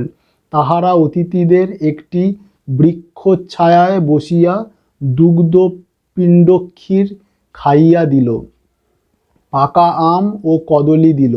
দুই বুভুক্ষু অতিথি পেট ভরিয়া খাইল। তাহাদের পর গ্রামবাসীরা তাহাদের পান সুপারি খাইতে দিল। ইহারা জোয়ার বাজরির সঙ্গে পান সুপারির চাষও করে। জঙ্গলে খদির বৃক্ষ আছে। নদীর তীর হইতে শামুক ঝিনুক কুড়াইয়া তাহা পুড়াইয়া ইহারা চুন তৈয়ার করে। পান পাইয়া মন্দোদরী ও চিপিটক আহ্লাদে আটখানা হইলেন। ইতিমধ্যে গ্রামের সমস্ত স্ত্রীলোক আসিয়া মন্দোদরীকে ঘিরিয়া ধরিয়াছিল। মন্দোদরীকে দেখিবার জন্য নয়, তাহার গয়না দেখিবার জন্য। মন্দোদরীর গলায় ছিল সোনার হাঁসুলি, হাতে অঙ্গদ ও কঙ্কণ, কোমরে চন্দ্রহার, পায়ের আঙুলে রূপার চুটকি। গ্রামের মেয়েরা আগে কখনো এমন অপরূপ গহনা দেখে নাই। তাহারা কলকণ্ঠে নিজেদের মধ্যে কথা বলিতে বলিতে মন্দোদরীর গা খাবলাইতে লাগিল। ওদিকে চিপিটক পান চিবাইতে চিবাইতে প্রবীণ মোড়লকে বলিলেন, তোমাদের আতিথ্যে সন্তুষ্ট হয়েছি, এখন বিজয়নগরে ফেরবার উপায় কি? মোড়ল মাথা নাড়িয়া বলিল, বিজয়নগরে যাবার রাস্তা নেই, চারিদিকে পাহাড়। অ্যাঁ, সে কি? আমাকে যে বিজয়নগরে ফিরতেই হবে। তুমি কি বিজয়নগরের মানুষ? না, আমি কলিঙ্গ রাজ্যের একজন অমাত্য, গুরুতর রাজকর্মে বিজয়নগরে যাচ্ছিলাম। তা নদীপথে বিজয়নগরের যাওয়া তো সম্ভব? সম্ভব, কিন্তু আমাদের নৌকা নেই। চিপিটকের মাথায় আকাশ ভাঙিয়া পড়িল। তবে উপায়? আমরা যাব কি করে? মোড়ল হাসিয়া বলিল, যাবার দরকার কি? আমাদের গ্রামে থাকো। কি সর্বনাশ! এই পাহাড়ের মাঝখানে জঙ্গলিদের মধ্যে সারা জীবন কাটাইতে হইবে? তাহার তীক্ষ্ণ কণ্ঠস্বর উচ্চতর গ্রামে আরোহণ করিল। হ্যাঁ, না না না, আমরা নগরবাসী এই জঙ্গলে থাকতে পারবো না। পাহাড়ে জঙ্গলে বাঘ ভালুক আছে, ওরে বাবারে, আমাকে খেয়ে ফেলবে। মোড়ল সান্ত্বনা দিয়া বলিল, কোনো ভয় নেই, বাঘ ভাল্লুক আমাদের গ্রামে আসে না। মাঝে মধ্যে দু চারটে হনুমান আসে, তারা মানুষ খায় না। তোমরা নির্ভয়ে থাকো, আমরা তোমাদের থাকার ভালো ব্যবস্থা করব, তোমরা পরম সুখে থাকবে। চিপিটক বিক্ষুব্ধ স্বরে বলিলেন, কোথায় মনের সুখে থাকবো? ওই কুটিরে? মোড়ল মাথা নাড়িয়া বলিল, কুটির একটিও খালি নেই, কিন্তু তোমরা যদি কুটিরে বাস করতে চাও, আমরা তোমাদের জন্য কুটির তৈরি করে দেব।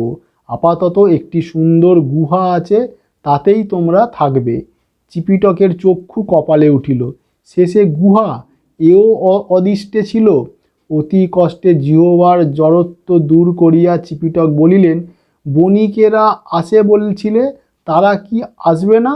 মোড়ল বলিল, তারা দু চার দিন আগে এসেছিল, আবার 1 বছর পরে আসবে। চিপিটকের বাক রোধ হইয়া গেল। ওদিকে গাঁয়ের মেয়েরা মন্দোদরীর সঙ্গে সদ্ভাব স্থাপন করিয়া ফেলিয়াছিল। ভাষা না বুঝিলেও ভাবের আদান প্রদান চলিতেছিল। এই গ্রামের মেয়েরা কাছা দিয়া কোটি হইতে হাঁটু পর্যন্ত কাপড় পরে, বক্ষ নিরাবরণ, তবু গহনার প্রতি তাহাদের যথেষ্ট আসক্তি আছে। মন্দোদরীর গহনা দেখিয়া তাহারা স্বভাবতই অতিশয় আকৃষ্ট হইয়াছিল।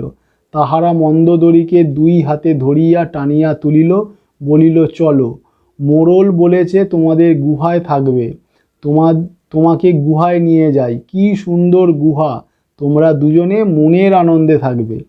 মোড়ল চিপিটককে বলিল, গুহা দেখবে এসো, এত ভালো গুহা আর এখানে নেই। পুরনো মোড়ল এই গুহায় থাকতো, 93 বছর বয়সে মারা গেছে, তাই গুহাটি খালি হয়েছে। আমি এখন মোড়ল, ভেবেছিলাম আমি গিয়ে থাকব, কিন্তু আমার স্ত্রী পুত্র কন্যা অনেক, ওই গুহায় আঁটবে না। তোমরা অতিথি এসেছ, তোমরাই থাকো। সকলে গুহার নিকট উপস্থিত হইল। গ্রামের বাহিরে পর্বত চক্রের এক স্থানে একটি গুহা। গুহার প্রবেশদ্বার অতি ক্ষুদ্র, হামাগুড়ি দিয়া প্রবেশ করিতে হয়। চিপিটকের পক্ষে প্রবেশ করা বিশেষ কষ্টকর নয়, কিন্তু মন্দোদরীকে টানা হেঁচড়া করিয়া ঢুকিতে হয়। তবে গুহার অভ্যন্তর বেশ সুপরিসর। মন্দোদরীর গুহায় প্রবেশ করিতে কোনো আপত্তি দেখা গেল না।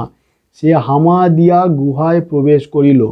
মোড়ল তখন চিপিটককে বলিল, তুমি কিছুক্ষণ গুহায় গিয়ে বিশ্রাম করো। গুহায় বুড়ো মোড়লের বিছানা আছে, তাতেই তোমাদের 2 স্বামী স্ত্রীর চলে যাবে। এতক্ষণে চিপিটকের হুঁশ হইল, ইহারা তাহাকে মন্দোদরীর স্বামী মনে করিয়াছে। তিনি ক্রোধে ছিটকাইয়া উঠিয়া প্রতিবাদ করিতে যাইতেছিলেন, হঠাৎ থামিয়া গেলেন। ইহারা বন্য বর্বর লোক, মন্দোদরী তাহার স্ত্রী নয় জানিতে পারিলে কি করিবে কিছুই বলা যায় না। হয়তো আবার টানিয়া লইয়া গিয়া নদীতে ফেলিয়া দিবে। উহাদের ঘাঁটাইয়া কাজ নাই। আত্মগ্লানি গলাধঃকরণ করিয়া চিপিটক জানুর সাহায্যে গুহায় প্রবেশ করিলেন। 6. পরদিন প্রভাতে বিজয়নগরের রাজপুরী জাগিয়া উঠিল। রাজা জাগিলেন, রানীরা জাগিলেন, পৌর পরিজন জাগিল। বিদ্যুন্মালা ও মণিকঙ্কনার ঘুম ভাঙিল। সূর্যোদয় হইতে না হইতে পিঙ্গলা সভাগৃহের দ্বিতলে আসিয়া উপস্থিত হইল। সে রাত্রে রাজপুরীতেই কোথাও থাকে, তাহার স্বতন্ত্র গৃহ নাই। শোনা যায় তাহার একটি গুপ্ত নাগর আছে। মাসের মধ্যে 2-3 বার গভীর রাত্রে সে চুপি চুপি নাগরের কাছে যায়। সেখানে রাত কাটাইয়া উষাকালে রাজপুরীতে ফিরিয়া আসে। অন্যথা সে রাজপুরী ছাড়িয়া কোথাও যায় না। রাজপুরীতে তাহার অহোরাত্রের কাজ। রাজকুমারীদের কাছে উপস্থিত হইয়া পিঙ্গলা বলিল, রাজগুরু কূর্মদেব সংবাদ পাঠিয়েছেন, তিনি এখনই আপনাদের আশীর্বাদ জানাতে আসবেন। রাজকুমারীরা প্রস্তুত হইয়া লইলেন। 2 দণ্ড পরে গুরুদেব আসিলেন। রাজকুমারীরা তাহার চরণে প্রণতা হইলেন। পিঙ্গলা উপস্থিত ছিল। সে বিদ্যুন্মালার পরিচয় দিল। কূর্মদেব ভাবী রাজবধূকে স্বচক্ষে দেখিতে আসিয়াছিলেন। দেখিয়া তৃপ্ত হইলেন। মনে মনে বলিলেন, কন্যা সুলক্ষণা ও শুদ্ধ চরিত্রা। অন্য কন্যাটিও তাই। দুজনেই বিজয়নগরের রাজবধূ হইবার যোগ্যা। তিনি বিদ্যুন্মালাকে বলিলেন, কন্যা, শাস্ত্রীয় কারণে বিবাহ 3 মাস স্থগিত থাকবে। এই 3 মাস তোমাকে একটি ব্রত পালন করতে হবে। প্রত্যহ প্রভাতে তুমি পম্পাপতির মন্দিরে যাবে। পম্পাপতির মন্দির বেশি দূর নয়, তুমি পদব্রজে যাবে। সেখানে পম্পা সরোবরে অবগাহন স্নান করবে। সরোবরের পদ্ম তুলে পম্পাপতির পূজা করবে। তারপর ফিরে আসবে। 3 মাস এইভাবে কাটাবার পর বিবাহ হবে। বিদ্যুন্মালা মনে মনে স্বস্তির নিঃশ্বাস মোচন করিলেন। শিরে সংক্রান্তি আসিয়া পড়িয়াছিল। এখন অন্তত 3 মাসের জন্য পরিত্রাণ। তিনি মস্তক অবনত করিয়া স্বীকৃতি জানাইলেন। পিঙ্গলা বলিলেন, গুরুদেব, কবে থেকে ব্রত আরম্ভ হবে? কূর্মদেব বলিলেন, আজ থেকেই আরম্ভ হোক। শুভস্য শীঘ্রম। রাজগুরু প্রস্থান করিলে পম্পাপতির মন্দিরে যাইবার জন্য সাজো সাজো পড়িয়া গেল। পিঙ্গলা নিজের সঙ্গে যাইবে না, কিন্তু সে সমস্ত ব্যবস্থা করিল। রাজার কাছে সংবাদ গেল, পম্পাপতির মন্দিরে অগ্রদূত পাঠানো হইল। তারপর পট্টবস্ত্র পরিহিতা 2 রাজকন্যা বাহির হইলেন। সম্মুখে অসি হস্তে 2 জন প্রতিহারিণী, পিছনে আরও 10 জন। পথ আলো করিয়া সুন্দরীর ঝাঁক চলিল। পম্পাপতির মন্দির রাজপুরীর বায়ুকোণে অনুমান পাদক্রোশ দূরে অবস্থিত। মন্দিরের উত্তরে তুঙ্গভদ্রা, দক্ষিণে বামে পম্পা সরোবর ও হেমকূট পর্বত। ত্রেতাযুগে এই পম্পা সরোবরে সীতা স্নান করিয়াছিলেন। রাম লক্ষ্মণ তাহার তীরে পরম ধার্মিক বক পক্ষী দেখিয়া হাস্য পরিহাস করিয়াছিলেন। রাজকন্যা সভাগৃহ হইতে মাত্র কিয়দ্দূর গিয়াছেন, পথের পাশেই অতিথি ভবন।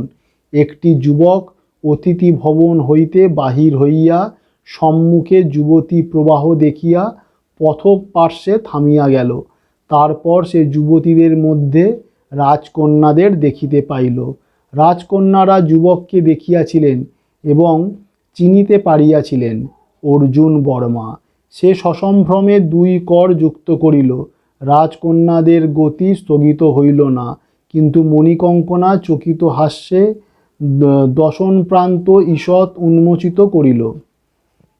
বিদ্যুন্মালা হাসিলেন না। তাহার মুখখানি রক্ত সঞ্চারে একটু উত্তপ্ত হইল মাত্র। কেহ জানিল না যে তাহার হৃৎপিণ্ড ক্ষণিকের জন্য দুরু দুরু করিয়া উঠিয়াছে। অর্জুন দাঁড়াইয়া রইল। স্নানার্থিনীরা চলিয়া গেলেন। অর্জুন একটু ইতস্তত করিল। একবার তাহার ইচ্ছা হইল রাজকুমারীর অনুসরণ করে তিনি প্রতিহারিণী পরিবৃতা হইয়া কোথায় যাইতেছেন দেখিয়া আসে, কিন্তু না, তাহা শোভন হইবে না। সে দৃঢ়পদে অন্য পথে চলিল। আজ সকালে সে বলরামকে দেখিতে যাইবে বলিয়া বাহির হইয়াছিল। পথে নামিয়াই রাজকুমারীর সঙ্গে সাক্ষাৎ। তাহার মন ক্ষণেকের জন্য বিক্ষিপ্ত হইয়াছিল। এখন সে আবার মন সংযত করিয়া কিল্লাঘাটের দিকে অগ্রসর হইল। প্রভাতকালে নগরীর রূপ অন্য প্রকার, যেন সদ্য ঘুম ভাঙা আলস্য নিমিল রূপ। পান সুপারি রাস্তায় লোক চলাচল বেশি নাই। দোকানপাট ধীর মন্থর চালে খুলিতেছে। কিছু দূর চলিবার পর অর্জুন অকারণেই একবার পিছু ফিরিয়া চাহিল। সেই শীর্ণ লোকটা তাহার পিছনে আসিতেছে। নিজের মুখাবয়ব ঢাকা দিবার জন্যই বোধ হয় মাথায় একটি পাগড়ি পরিয়াছে, কিন্তু তাহাতে তাহার স্বরূপ ঢাকা পড়ে নাই। অর্জুনের একটু বিরক্তি বোধ হইল। কি চায় লোকটা? তাহার একটা উদ্দেশ্য আছে সন্দেহ নাই, কিন্তু কি সেই উদ্দেশ্য? একবার অর্জুনের ইচ্ছা হইল ফিরিয়া গিয়া লোকটাকে ধরিয়া জিজ্ঞাসা করে, কি চাও তুমি? কিন্তু তাহাতে শান্তিভঙ্গের সম্ভাবনা আছে। অর্জুন এদেশে নবাগত, কাহারও সহিত কলহ করিতে চায় না। সে লোকটাকে মন হইতে ঝাড়িয়া ফেলিয়া অন্য কথা ভাবিতে ভাবিতে পথ চলিতে লাগিল। ভাবনার বিষয়বস্তুর অভাব ছিল না। পিতা সুদূর গুলবর্গায় কি করিতেছেন? সত্যই কি সুলতান তাহাকে ধরিয়া লইয়া গিয়াছেন? পিতা কি অনশনে প্রাণত্যাগ করিয়াছেন? এই দেশটা তাহার ভালো লাগিয়াছে। এই দেশকে নিজের দেশ ভাবিয়া সে সুখী হইয়াছে। সে কি দেশের সেবা করিতে পারিবে? রাজা কি তাহাকে সৈনিকের কার্য দিবেন? এই সকল চিন্তার ফাঁকে ফাঁকে রাজকুমারী বিদ্যুন্মালার স্নিগ্ধ গম্ভীর মুখখানি তাহার মানসপটে ফুটিয়া উঠিতে লাগিল। রাজকুমারীর মনে গর্ব অভিমান নাই। অর্জুনের ন্যায় সামান্য ব্যক্তির জীবন কথা শুনিতেও তাহার আগ্রহ। ঈশ্বর কৃপায় তিনি রাজেন্দ্রাণী হইয়া সুখে থাকুন। অর্জুন যখন কিল্লাঘাটে পৌঁছিল তখন দ্বিপ্রহরের বিলম্ব নাই। ঘাটে ২-৩টি গোলাকৃতি খেয়াতড়ি ছিল। সে একটি ভাড়া লইয়া বানচাল বহিত্রগুলির দিকে চলিল। বহিত্র যেমন ছিল তেমনি দাঁড়াইয়া আছে। প্রথমটির নিকট গিয়া অর্জুন তাহার ভিতরে কোনো সাড়াশব্দ পাইল না। তখন সে দ্বিতীয়টির নিকটে গেল। এই বহিত্রটির খোলের ভিতর হইতে ঠুকঠাক শব্দ আসিতেছে। সে বহিত্রের গায়ে নৌকা ভিড়াইয়া উচ্চকণ্ঠে ডাকিল, বলরাম! ঠুকঠাক বন্ধ হইল। মুহূর্ত পরে খোলের ভিতর হইতে বলরাম কর্মকার পাটাতনে উঠিয়া আসিল। অর্জুনকে দেখিয়া একগাল হাসিল। এসো এসো বন্ধু এসো, রাজভোগ ছেড়ে পালিয়ে এলে নাকি?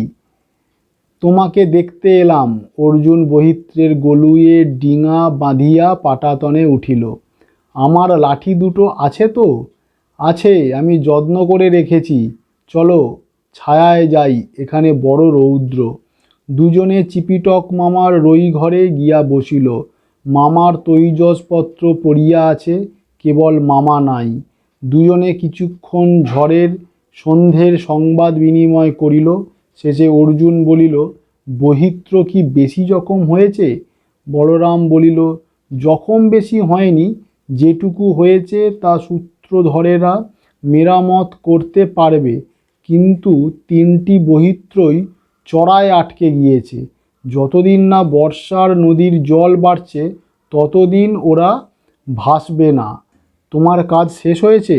আমার কাজ বেশি ছিল না, গোটা কয়েক লোহার কিলক তৈরি করে দিয়েছি, বাকি কাজ সূত্রধরেরা করবে।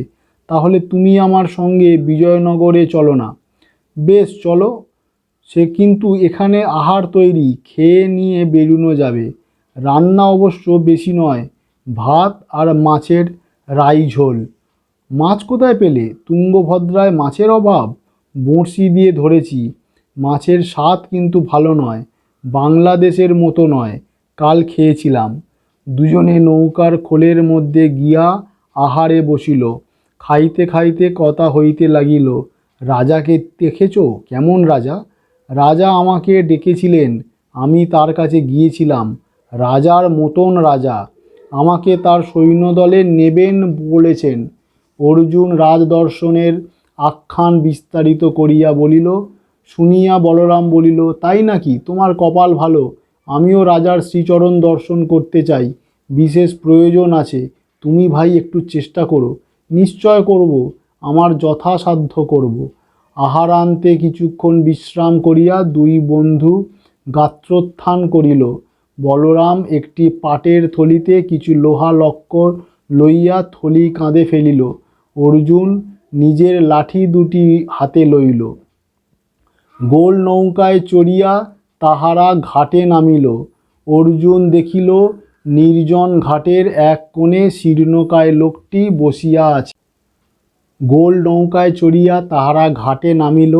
অর্জুন দেখিল নির্জন ঘাটের এক কোণে শীর্ণকায় লোকটি বসিয়া আছে। মাথায় পাগড়ি থাকা সত্ত্বেও রৌদ্র তাপে তাহার অবস্থা করুণ। অর্জুন ও বলরাম পথ চলিতে আরম্ভ করিল, সেও পিছে চলিল। অর্জুন চলিতে চলিতে বলরামকে নিম্নস্বরে শীর্ণ লোকটির কথা বলিল। বলরাম একবার ঘাড় ফিরাইয়া 50 হস্ত দূরস্থ লোকটাকে দেখিল। তারপর কিছুক্ষণ চিন্তা করিয়া বলিল, রাজার গুপ্তচর হতে পারে। অর্জুন আশ্চর্য হইয়া বলিল, রাজার গুপ্তচর? বলরাম বলিল, রাজারা কাউকে বিশ্বাস করেন না, বিশ্বাস করলে তাদের চলে না। তুমি নূতন লোক, গুলবর্গা থেকে এসেছো, তাই তোমার পিছনে গুপ্তচর লেগেছে। ভালো রাজা, বিচক্ষণ রাজা, কিন্তু তোমার মনে পাপ নেই, তোমার কিসের ভয়?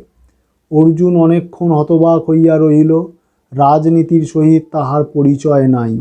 যে মানুষ প্রসন্ন মুখে তাহার সহিত বাক্যালাপ করিয়া প্রীতির নিদর্শন স্বরূপ স্বর্ণমুদ্রা দান করে, সেই আবার তাহার পিছনে গুপ্তচর লাগাইতে পারে, ইহা যেন বিশ্বাস হয় না। কিন্তু বলরামের কথাই সত্য, রাজাদের সর্বদা সতর্ক থাকিতে হয়। পান সুপারি রাস্তা দেখিয়া বলরামের চক্ষু গোল হইল। দীর্ঘ পথ হাঁটিয়া তাহারা পিপাসার্ত হইয়াছিল। তক্রবতীর দোকানে গিয়া আকণ্ঠ শীতল তক্র পান করিল। আজ আর তক্রবতী যুবতী মূল্য লইতে অস্বীকার করিল না। সন্ধ্যার প্রাক্কালে দুজনে অতিথি ভবনে উপনীত হইল। বলরামের পরিচয় শুনিয়া পরিচারকেরা তাহাকে অর্জুনের পাশে একটি প্রকোষ্ঠে থাকিতে দিল।